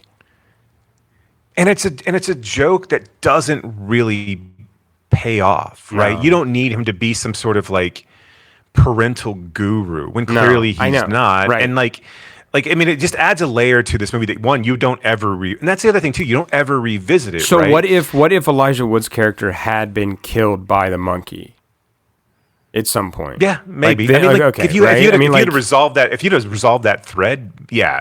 But I mean, I think the funnier sequel to this is then to have this get into the wrong hands, right? Yeah. I do think, I mean, like where someone is actually utilizing this to create mass destruction in a sense. Yeah. Well, we kind of get that at the end, right? Where like half the town is dead. right. Which I think this movie ends really well. I think I think death on a pale horse coming through is really funny. Yeah. And then like looking so weary about like having to go in and take care of all this shit. And I like that the other brother dies, right? And like when he does and as he does, right? During this like moment of reconciliation, he just gets his head blown off. I think stuff like that is really good, and I think that the fact that like none of the deaths are, other than Tatiana Maslany, none of the deaths are really mourned, right? They're funny, and like no one really cares. They just kind of keep going on like with their lives. Like, I mean, in Theo James, is he? So the good brother, is that Bill or Hal? I think that's Hal. Hal's the good brother. Bill's the bad one. So Theo James as Hal is this like anxious, sweaty, like always on edge character, and I think that works. I think that works really well too. That just gives then some of these moments more energy, right? As he's trying to explain like why he doesn't want to see his son, but he can't. I mean, so I think there's a lot that works, and I think especially when I compare it to the other Perkins films, right? I enjoy it a lot more. So it's because of that. I'm probably not going to watch it ever again. But, when I sat in the theater and had my popcorn, I was like, okay, yeah, I get it. This, I'm having a good time. I've seen it a handful of times, and like I said, I continue to have the same problems with it as I go back to it. I mean, but again, there are moments where I get sucked back into it. I think the deaths are really fun. Yeah. They're not all like. They don't all turn into Final Destination deaths, which I think is good. Like, I mean, like there are some Rube Goldberg-esque deaths, but they're not all like that. I do think the kind of the surprise ones, where especially the one with the real estate agent and the shotgun that comes down, although you can see it coming from a mile away. And I feel like that's the interplay that I want more in this movie. Is like everyone should feel off, but the real estate agent like recognizing that Theo James was a good-looking guy and like kind of hitting on him in a sense. I felt like there were moments like that that I wanted more of. I liked the kid. So, for the most part, I bought into it. I just think there were just some sequences here that like really, I don't know. And I think to be fair, like coming from Longlegs and like you said, not liking it as much, I was in a mode of, all right, let me see how I can tear this fucking thing apart. Like, is it going to be good or is it going to be or is he gonna fuck up again? And I still think, again, this is not like this is a solid, B movie. Yeah. And like you said, I don't necessarily know how many times I'm going to walk back to it, but like, would I sign up for the Monkey 2? Absolutely. Yeah, I'd go see Monkey 2. Right. No problem. Right. And especially if it was in different hands. I'm still confused why everyone likes Longlegs so much. I don't know. I don't know. I don't think it's gonna. I don't think it's gonna have long legs, if you will. Good one. Yeah, no, I don't either. And I don't think it's gonna be one that Perkins would ever go back to the well on that either, right? I don't think that this is something that I don't. I think a few years from now we'll forget that whole film existed. Yeah, I think. Longlegs, again, I think Longlegs had a ridiculously good promotional period, and it had the way that it was advertised and the way that it was marketed was phenomenal, and I think that carried over to people carrying over that fear of the marketing that was generated in the marketing over into the fear in the film.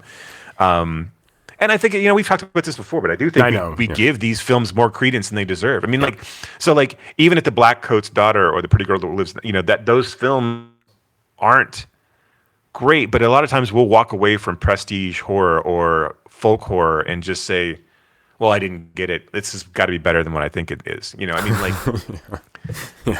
is, and it happens. It's not, and you can make the argument, and if people liked it, that's fine too.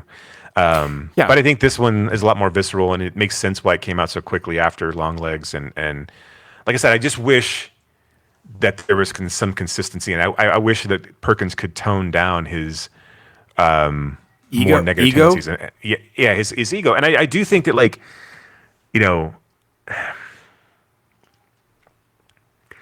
sticking to the theme of just people fucking die when they die, right? And that being you can't avoid it, even if there's a monkey or not. Like there's again, Elijah Wood, him putting himself in as this swinging uncle, like who gives a shit? I know. There's just moments like that. I'm like, why am I in this? Like, why is this pertinent to the script here? Why is this a threat? We get that you're creepy looking, dude.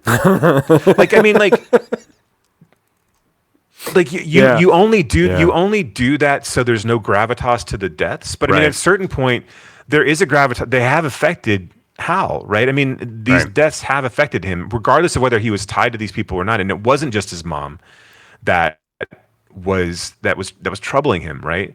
And yes, that was the big one. But you can't walk away. You can't walk away from. Like it's weird that Bill is the one who's the more affected by Hal's death. Not Hal's death, but I mean by his uncle's death, in the sense that he doesn't want to take off his suit because he has to put it back on. He has again. To go if he keeps it on. Maybe no one else will die. Yeah. And those are the good tendencies that you should delve into, right? And stay away from. Like you already have enough bizarreness in your movie. You don't need to add these layers that don't make a whole lot of hell of a sense. I mean, I don't know. Well, we'll see what he does next. Yes. The long legs monkey crossover that we've all been waiting for. Oh. How would he say mommy daddy to the drum beat? His next film is already in post-production. It's called The Keeper.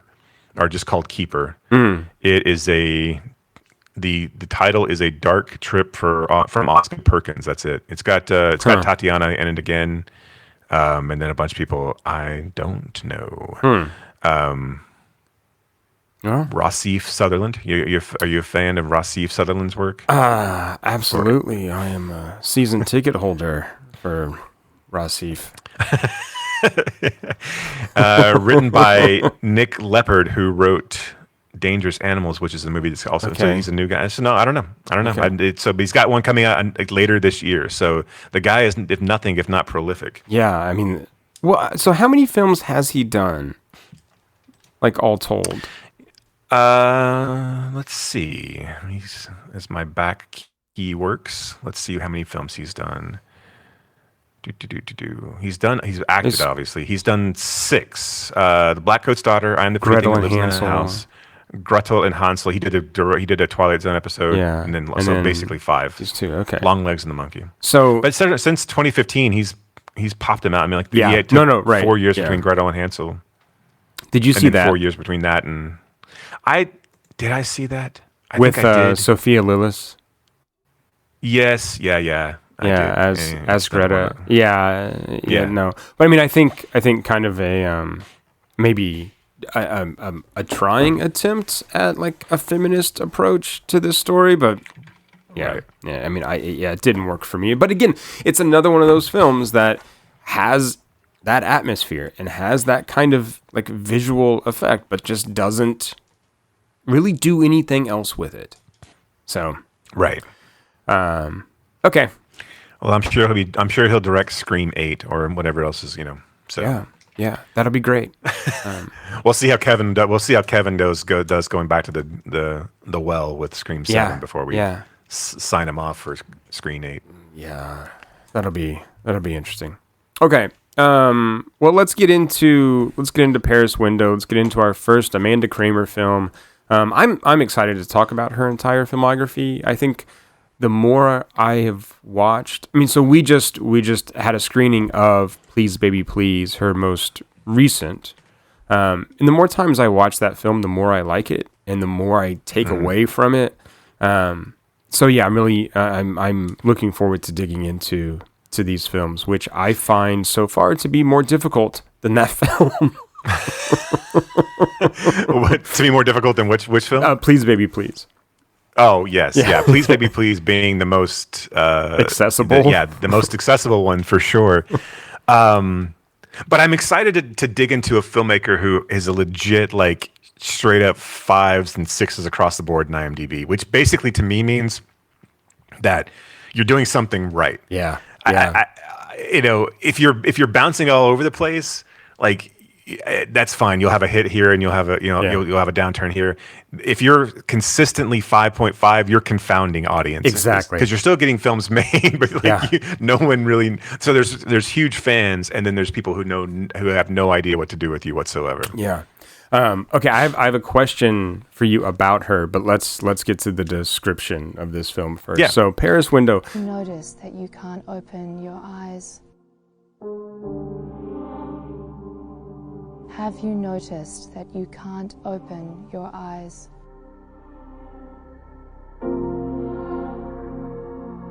You have felt scared. You have felt betrayed. Uncertain. Pulling. There are two yous. Pulling. One you is full of fear. Pulling. He is anxious and tormented. Pulling. The other you is full of poise and calm. Pulling. He is ready for your life. Pulling. Sleep! Two siblings share an unhealthy, hermetic existence full of games and codes. All of it is suddenly threatened by the appearance of a doppelganger. Okay, so here's my question. Is Kramer a kind of heir, in a way, to like a David Lynch type filmmaker? And I think what I mean is like she has a similar approach, right, than Lynch. And I go ahead, I cut you off, and I want to hear this before. No, you're fine. You're fine. I think if you look at Please Baby Please and potentially Lady World, man, I think her stuff is so all over the place. Like this to me seems like so Paris. Like Please Baby Please, yes, I can see the Lynchian Blue Velvet type of that type of. Connection, but I also think there's a lot of waters in there as well. And so I think there's in addition to her own style, I think this feels to me like something that could have come out of Albert Birney's repertoire, right? This feels like Silvio or which again I understand. That's not the question you're asking because no one knows Albert Birney except for you, the people that came to Mystery Movie Minithons 6 and 7, or 7 and 8, right. which no offense, they have their fans, and they as well they should. This one doesn't read Lynchian to me as much as Please Baby Please does. I don't know how I feel about this one, or who I would compare this to. I guess. I mean, because I guess I really hadn't considered that question because I hadn't really looked at it from that frame before. I think where I see it really is maybe not so much thematically, but in sort of aesthetics, right? Because I think there's a lot of similarity in how they both use, or how they're interested in artifice, and how like they construct these kind of sets that. I mean, I know this is her apartment. Like they filmed in like her apartment at the time. But I mean, it looks like a set. It's made up to look. We're supposed to think it's a set, right? And you saw that a lot with, I think, the way that Lynch would kind of construct things, where they don't look real necessarily, and the way that things are blocked, and the way that people act, like the directing. It just reminded me a lot of some of his films, and even sort of like, domestic scenes in something like a Lost Highway, right? And not like the violent scenes, but these more kind of like innocuous, scenes with two people, right? What other films? Even a little bit of like Mulholland Drive, the way that it's shot and colored, right? It kind of like gives me that vibe. I don't think that she's interested in, the same kind of stuff that Lynch was. But even the fact that these twins have their own language, their own made up language, just the way they communicate, the games that they play, the weird food that they eat, all seems kind of, I'm not going to say Lynchian, even though I just said it. But it all seems kind of like of that world, or of that kind of similar, like shared aesthetic. Right. What was the film that we watched what was the film you gave me for Christmas to watch? That was the vignettes of people in different. I can't remember now. I can't pull the name of it. Roy Anderson. Yes, the Andersons film. Yeah, this feels a lot like that. Though too. Okay, yeah. I can get that vibe. I can get that vibe too. Yeah. I think. Look, obviously there's absurdist humor here, and I think this idea of like, but I do feel like. I think that everything that Kramer comes to the table with, and I think maybe that's the reason that I think that maybe I don't equate her to Lynch as much, as I do think that she has something that she's trying to say here. I don't think that she's trying to confound. No, just simply confound. And maybe I'm downplaying Lynch a bit, but I never saw Lynch as like a kind of a message filmmaker. And I don't think that, I'm not saying Kramer is either to that extent. She's not like, this is not some film where you're supposed to be like, I'm going to teach you something. Well, she's not preachy. Right? It's not that. Right. But there are themes that are present here that I don't think that were really heavily present in Lynch films. Maybe Blue Velvet to an extent of talking about like Americana and well, and Mulholland Drive was sort of the dark side of stardom and the dark side of Hollywood, but even also like Hollywood's kind of awesome too, and right. But I think that as this movie ends, right, and Julian is talking to Sonny, and like she's got two men essentially, right, that are both trying to control her in different ways, and as Julian's like talking to her after she's done the performance, right, which is a brilliant piece of acting, really is just. Is like confounding how good it is, and it's so disappointing that it won't be seen by more people. I know. Because this movie, look, it's as much as we talk about this, it's perfectly okay to not like this film or not get it or not get in vibe with it, right? I can see that it, and again, this is why I think I like it so much, is that it's just like I can see, this is going to be polarizing. I can see people turning it off in the first 5 minutes, going, "This is just not going to be for me." But as Julian comes to it just continually starts to unravel, and to devalue the women in his life.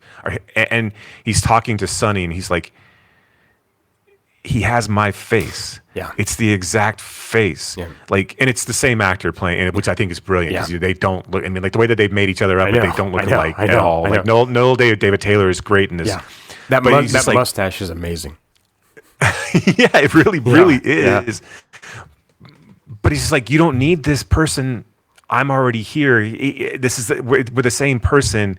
And Sonny kind of trying to figure all of that out. This whole, like, I know there's a bunch of different ways you can take this film, but this is like, but Kramer's, and I think Kramer does this really well in Please Baby Please as well. But this take on masculine ego and masculine fragility, like, is brilliant. And the way that it deconstructs and the way that Julian interacts with all the women in his life, even though in this compartmentalized, completely encapsulated life where he's the only fucking thing that matters, right? Yep. Yeah. And I love this idea of, like, which is why I think this movie needs to be kind of poured over and watched over and over again. Is like, you get this sense of this white guy who is beholden to the woman in his life, like, and you feel like they've had some sort of generational trauma, right? Because they keep talking about their mother. Yeah. But he is trying to control his sister, because she's the only one who works, right? Right. He never goes outside of this apartment, and he's manipulating her. And this idea that the whole entire world revolves around him. He doesn't like it when she changes things around, and he also feels threatened when she finds someone outside of his bubble. I think this is an amazing piece of work. Oh yeah. And I just feel like the fact that it was put together in a single apartment for the most part. Right. This idea of him being confounded but being intrigued also by this kind of like new age television therapy that's ongoing, I think is brilliant as well. There's just so much that's so good about this movie, and it's crazy that, like, again, no one's gonna watch this, dude. I know, and so there's 60 reviews on IMDb, like starred reviews. There's one actual user review. There's 2 critics reviews. That's fucking criminal. Yeah, I mean, it's hard to find like anything about this film. I mean, other than like this played at the Women's Texas Film Festival, I think, where it won 2018 won like top prize or something. I mean, or it did like really well. But like that's kind of it. That's it, right? And you can watch it at home, like with commercials on like Pluto TV, right? I mean, like it's which is not the ideal way to watch this film, with commercials. No, because you're like, wait, what just happened? Yeah, some Jardians commercial coming up talking about controlling A1C, right, and you're like, which, by the way, not to get too far off topic, but you've seen that commercial, right? Are familiar with that medicine? Sure. Like, it basically warns you of having an exploding taint. Yeah, like one of the. But I mean, like, this is the thing. This is the like ridiculous thing about all of these like medical commercials, right? Is they're like, hey, this should help you with this, but also it might kill you. It might literally kill you. Right. You will have fire coming out of your asshole. You like may literal fire. You may catch the death from taking this pill. But yes, I mean, like, it's. And look, I said I don't expect this movie to be a blockbuster, right? I don't expect this movie to, but I do feel like it's like, how do you get this in front of people? How do you get this in front of people that need to see it, who would be intrigued by it? And maybe Please Baby Please and the other films that she's doing will have people go back and look at her filmography. And hell, who maybe knows, maybe the wild popularity of this podcast will bring a new audience to Paris. I mean, you would think. But one, from the performances alone, I feel like this deserves way more recognition. Yeah. Sophie Cargman, I guess I hope I'm saying that name correctly, who plays Sunny. Yeah. Is like, I mean, like, there's a moment in this film where like her new boyfriend or outside boyfriend is trying to encourage her to sing and to perform, and they brings all of these people over to their apartment and kind of puts a performance on her. And it's this most like, and I've heard Kramer talk about this, about it's not, you know, it wasn't like they just, it's like in the script, it was just Sunny performs. Yeah. Sunny does a performance. And that was all Sophie's like doing. Yeah. And it's just like, and it's one of those things where like, I can only imagine what it was like to be in the moment over like 10 people in the room filming this and like watching her do this. And it's, you know, it's lit really well. Oh yeah. And you're just like blown away by like the absurdity of what she pulls off. I mean, just from the genius moments of like Julian making them dinner, and it's just mashed potatoes and peas, and then when the new boyfriend comes over and it's all just candy. It's like, yeah, and what I love is like, it's just a recipe I found somewhere, and it's like circus peanuts and gummy worms. It's a recipe, like the worst candy ever. And he's giving this like soliloquy about, you know, making dinner, and hey, Julian, I know you make dinner every night, and I hope that, you know, you don't mind that, you know, I hope that you sort of, you know, take this as a gift and me giving you like a night, and there's like whole long spiel, right? And then yes, he brings these plates of like, yeah, the worst candy ever. I mean, like candy corn and just all this shit. But that's where that like absurdist humor comes in, because everyone just plays it straight, which I love. There's like no question really, right? It's like, what is this? It's a recipe I found somewhere. It's like, oh, okay. And I think this movie looks great as well. I mean, like you said, you talked about how it was lit, but I think it looks incredible, right? And it was Kramer wrote that essay, I forget when, but for Talk House, that was like, everything looks so fucking ugly, right? Talking about like the state of movies and how things look. Right. So, I think this looks incredible. And I think all of the performances are just wonderful. Mm-hmm. Even the makeup, like when I you know, there's moments too, like that like it, you know, Sophie is so like childlike when she's like making out with herself in the mirror and she doesn't know how to kiss. She's just running her face back and forth. And I love the moment at the end too, when like basically Julian's convinced her to stay, or just and like she starts to like move in for a kiss on him. And he like kind of freaks out of like, what have I done? I think there's so many layers to this movie.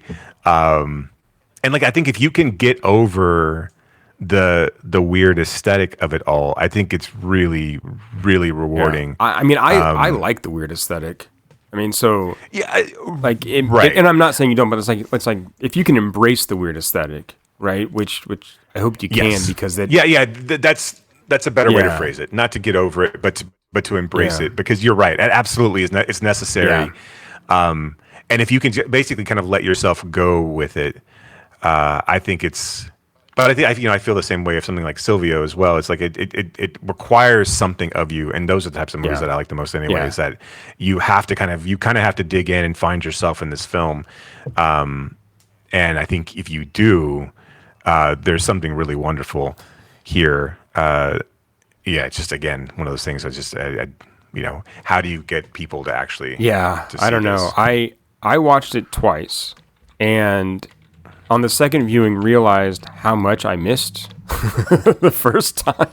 Right. But I'm just like, I'm gonna have to watch this like 4 more times to really like, I think, fully wrap my head around. And I don't mean like necessarily wrap my head around it and intellectually understand it, because I don't care. I mean, you know, I can dig into this in a number of different ways, but I mean, like, I think a film like this, I don't always feel like I need to, right? Because I'm so kind of into the vibe and the aesthetic and like what's going on just on screen, that's enough to really carry me through.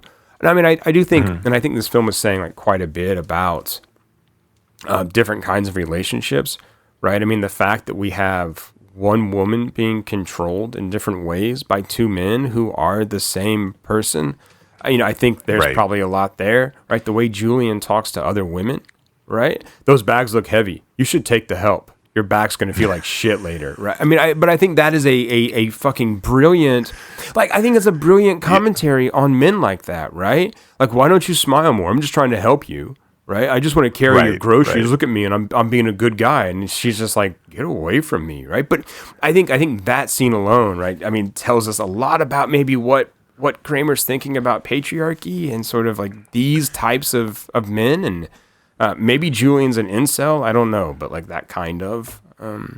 Well, and this idea that he, equates basically women all being the same, right? I mean, like, and I know that that she was on the television show that he was watching, but I mean, like, she also denied that she was on it, right? I mean, so this idea of like, I'm not who you think I am. I'm not this person that you've seen on TV. I'm not this person that you made up in your head, right? Which I think is a cool mindfuck though, then too, right? Yes. Yeah. So I'm not this kind of like.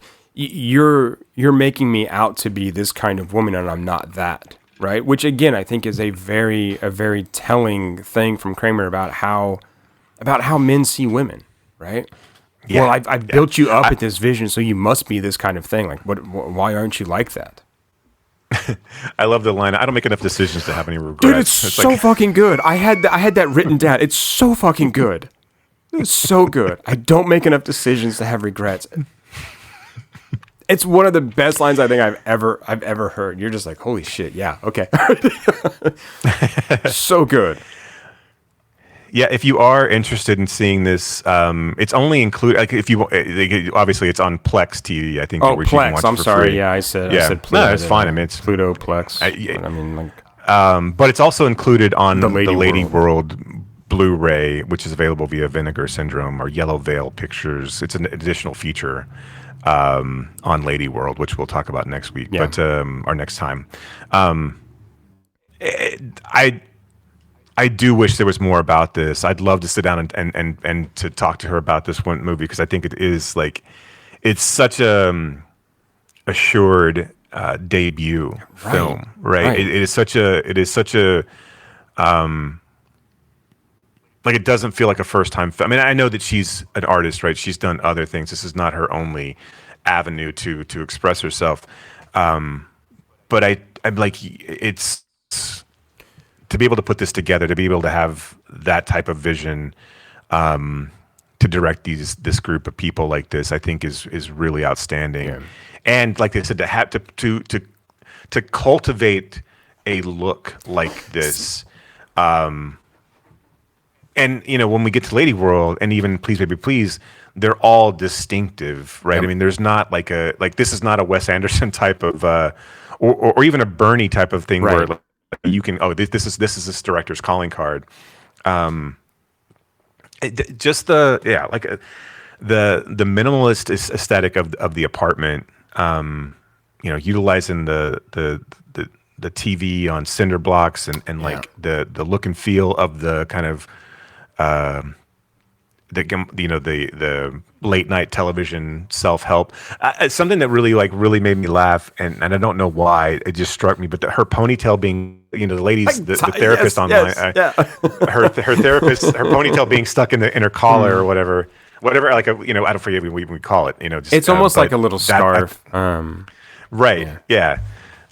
a headband that she's got pulled around her neck, essentially. It's great. I thought that was really funny. It's great, and I love that. I love that too. I love how those things come back, and I'm sure there's more. And again, one of the things I want to watch again is those 4 questions about how do you feel about your problem? How do you feel the world feels about your problem? I know I'm getting them wrong, but like with those 4 questions, I think, and that coming back and repeating them over and over again, I do think there's a lot to be said about like how masculinity is trying to find itself in this moment. Yeah. And trying to redefine itself, and then still trying to hold on to this control. But also, I think it applies to Sunny too, right? Oh, sure, absolutely. And how she's trying to, like, because the whole idea there, right, is to gain. You do those 3 questions, and then in the 4th one, you've got a new perspective. And so, I mean, you see Sunny change, throughout the film. With, I mean, I think especially like the different hair, the different makeup. Right, she stops wearing glasses, but she's trying to find like her own like new perspective in this new man, right? Which again, yes, is connected to that masculinity, but it's how are those 2 things like then working together right, so that both sides find some kind of new new way of looking at this, right?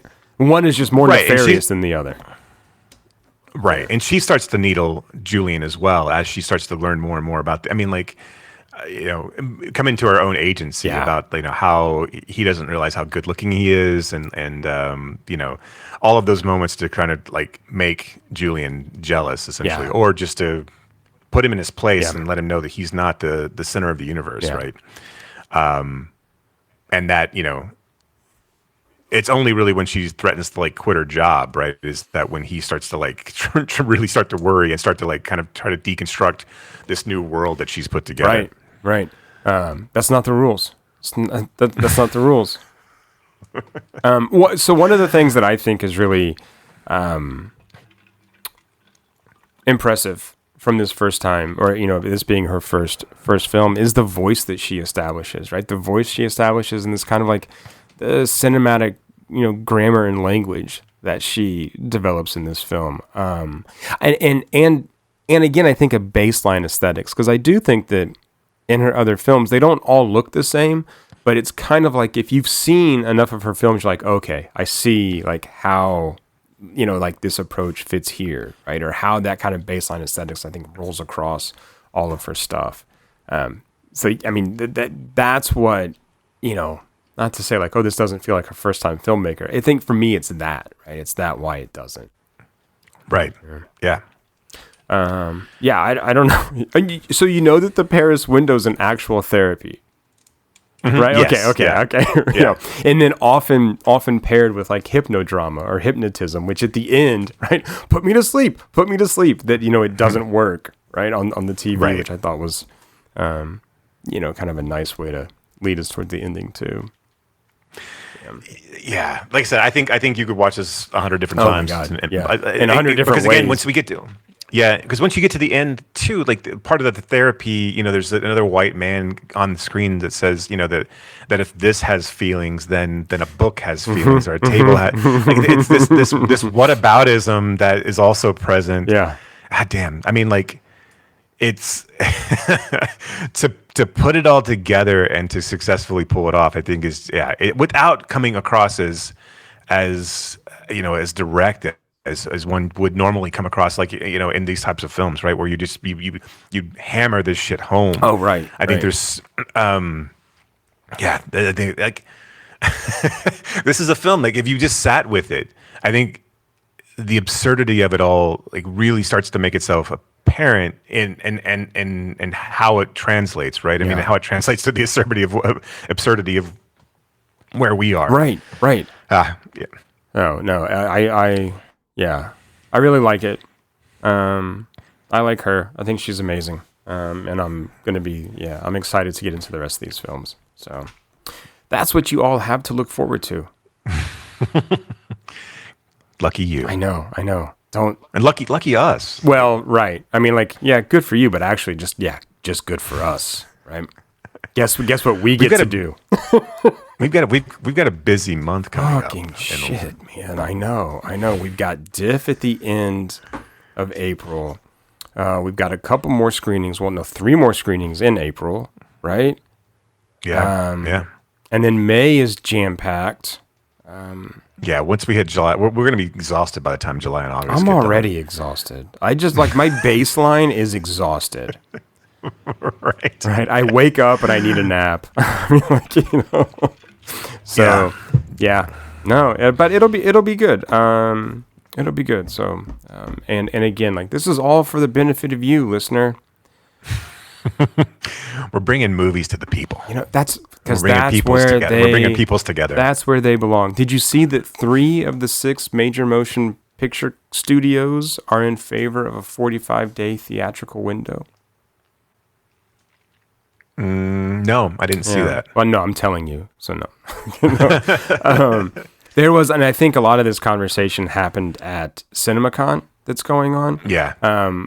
We need to get invited to that. I know. You're right. We do. We'll work on that. But I think a lot of those conversations about like, look, these films need to be in theaters longer, and it looks like the majority of people agree. So hopefully that'll happen. I do think so. So what's it now? I mean, guys, there's not really a definitive right. time. I mean, like for example, Anora was in theaters for 71 days.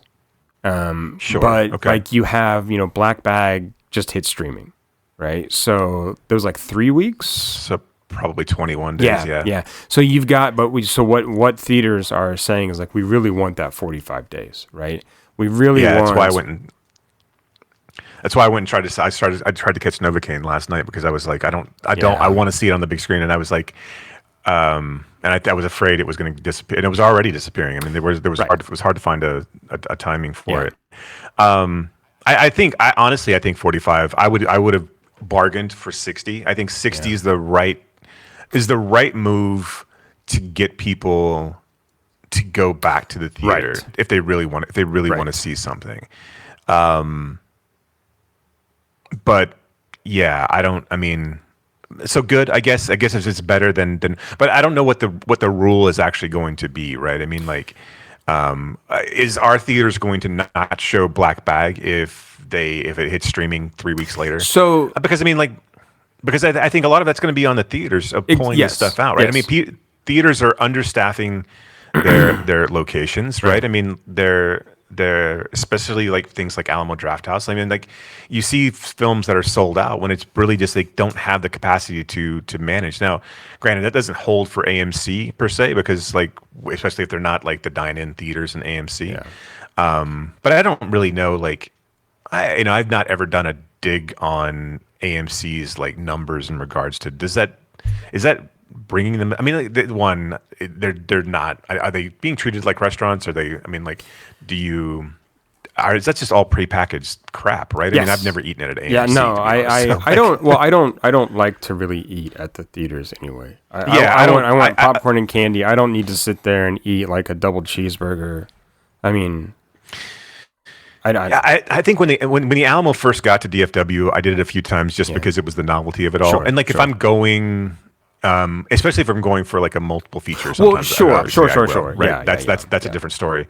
But yeah, I'm with you. I don't need to sit down and not see my food and like right. And I don't need to. I mean, look, I'm glad that the guys at Alamo come by and like grab my order card when I need more popcorn or like more club soda. Right. But also like I don't really want to see you.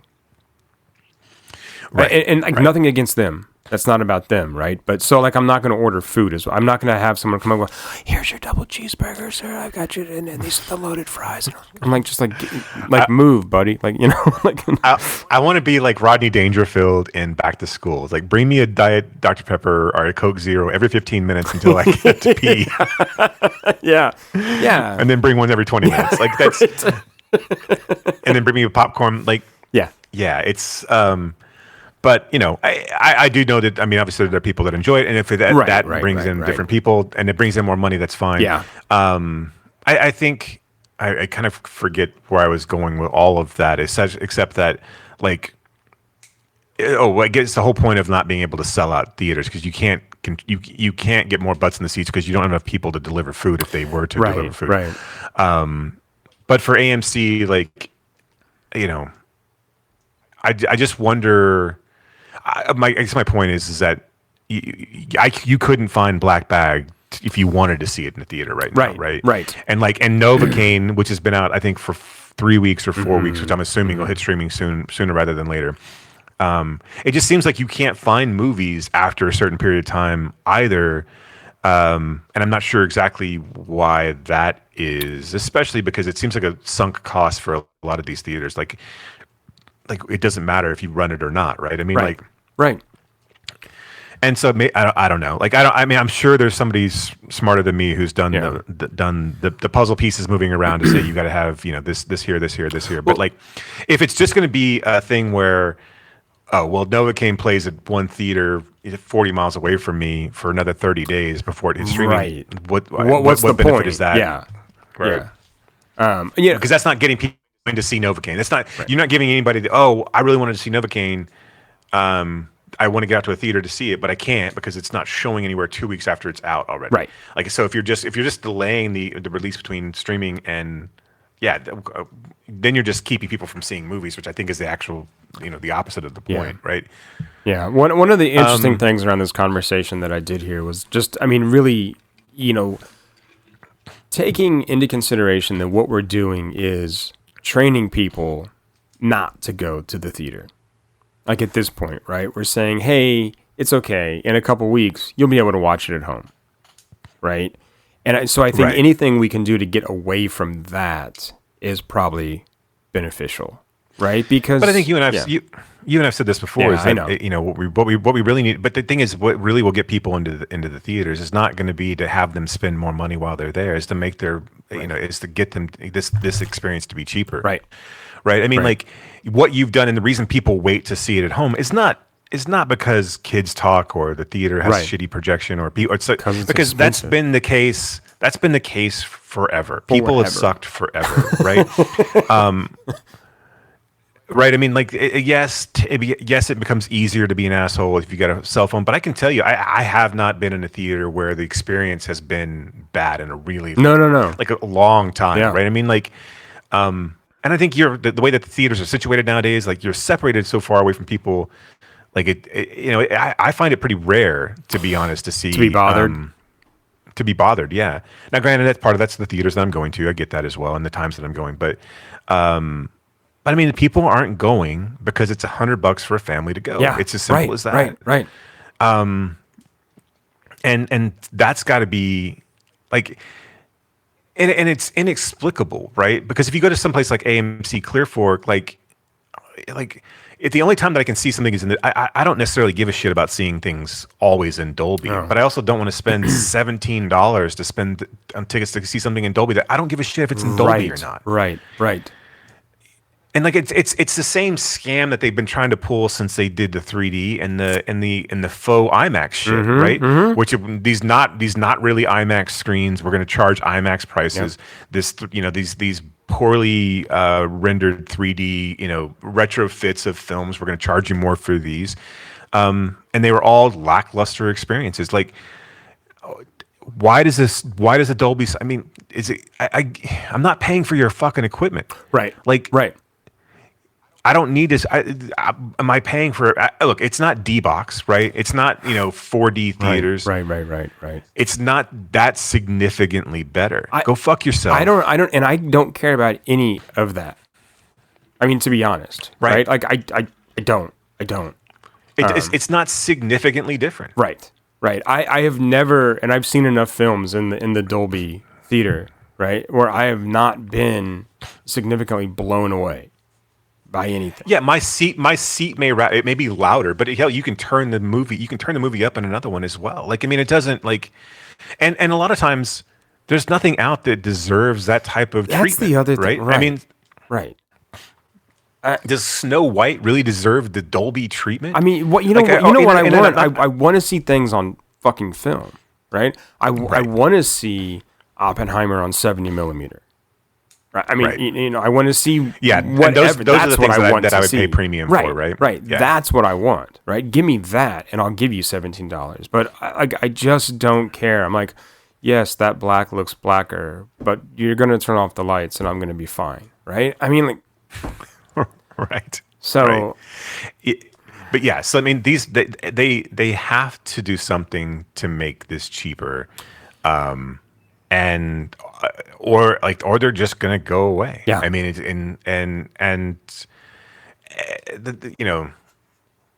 because again, you can only squeeze. Like, here's the thing: is that movie theaters need to be a place that people go to at least, if not weekly, twice a month, right? Yeah. I mean, it needs to be. You need to have people coming in. It needs to be a destination. It needs to be a third place for people. You've already built up all these places that exist where they have bars there and they have places where people can hang out. They're already situated in places where people can hang out. They're not standalone theaters for the most part. And even if they are, they have places that people can hang out afterwards. Right. You want people in those places.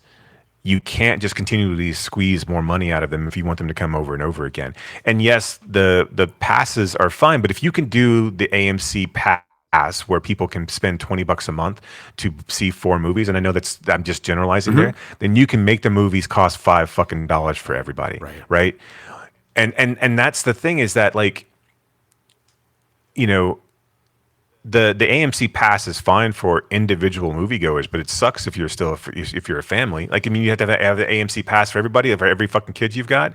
It's not just. I mean, so like there's things that you can do, but just simply make the tickets cheaper. Just make the tickets cheaper. You don't even have to make the popcorn and drinks cheaper. Right. But I mean, you should, but you don't have to. Right. And you know, it's simply corporate and studio greed that won't allow this to do this. Yeah. If I was at CinemaCon and if I was a theater owner, I'd be like, hey, here's a thought. Why don't you cut your fucking percentage? Yep. Like, why am I giving you 90% of the take? Like, let's figure that out before we figure out windows of time to go. You know, and again, I know that the reason that you're conceding this at all is because you know, probably streaming is becoming less and less lucrative as well as it's becoming more and more you know, diversified in regards to where you can find shit, right? But again, make you want people to go back to the cinema theaters. great again, Jason. Yeah, MCGA, McGah. It's Irish. Yeah. But alas, anyway, I mean, like corporate greed is going to be corporate greed. Apparently, you don't understand capitalism. So I don't. As anyone who is listening to this podcast would know.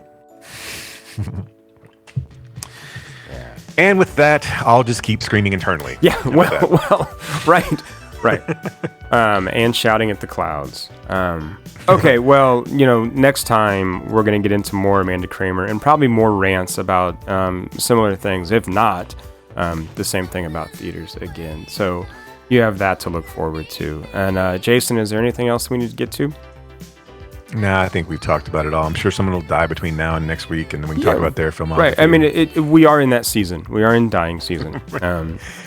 So yeah. So and there'll be new movies for us to talk about, and movies that are somewhat obscure that we can talk about as well. Yeah. So yeah, we'll find something else to absolutely to chit-chat about. We always do. We always do. But until then, thank you all for listening. And you know what to do. Keep screaming.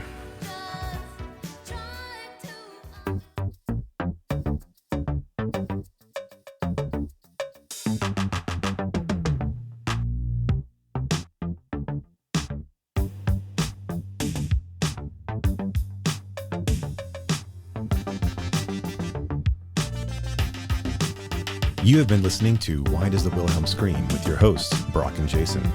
If you liked today's episode, do us a favor and rate, review, and subscribe in whatever application you use to consume podcasts these days. You can reach us by visiting whydoesthewilhelmscream.com. If you are in the DFW area, we would love to see you at a Fort Worth Film Club event. You can learn more about those and find a full schedule at fortworthfilmclub.com. And you can learn about my foundation and how we are trying to foster the next generation of film lovers at realhousefoundation.org. That's REEL housefoundation.org.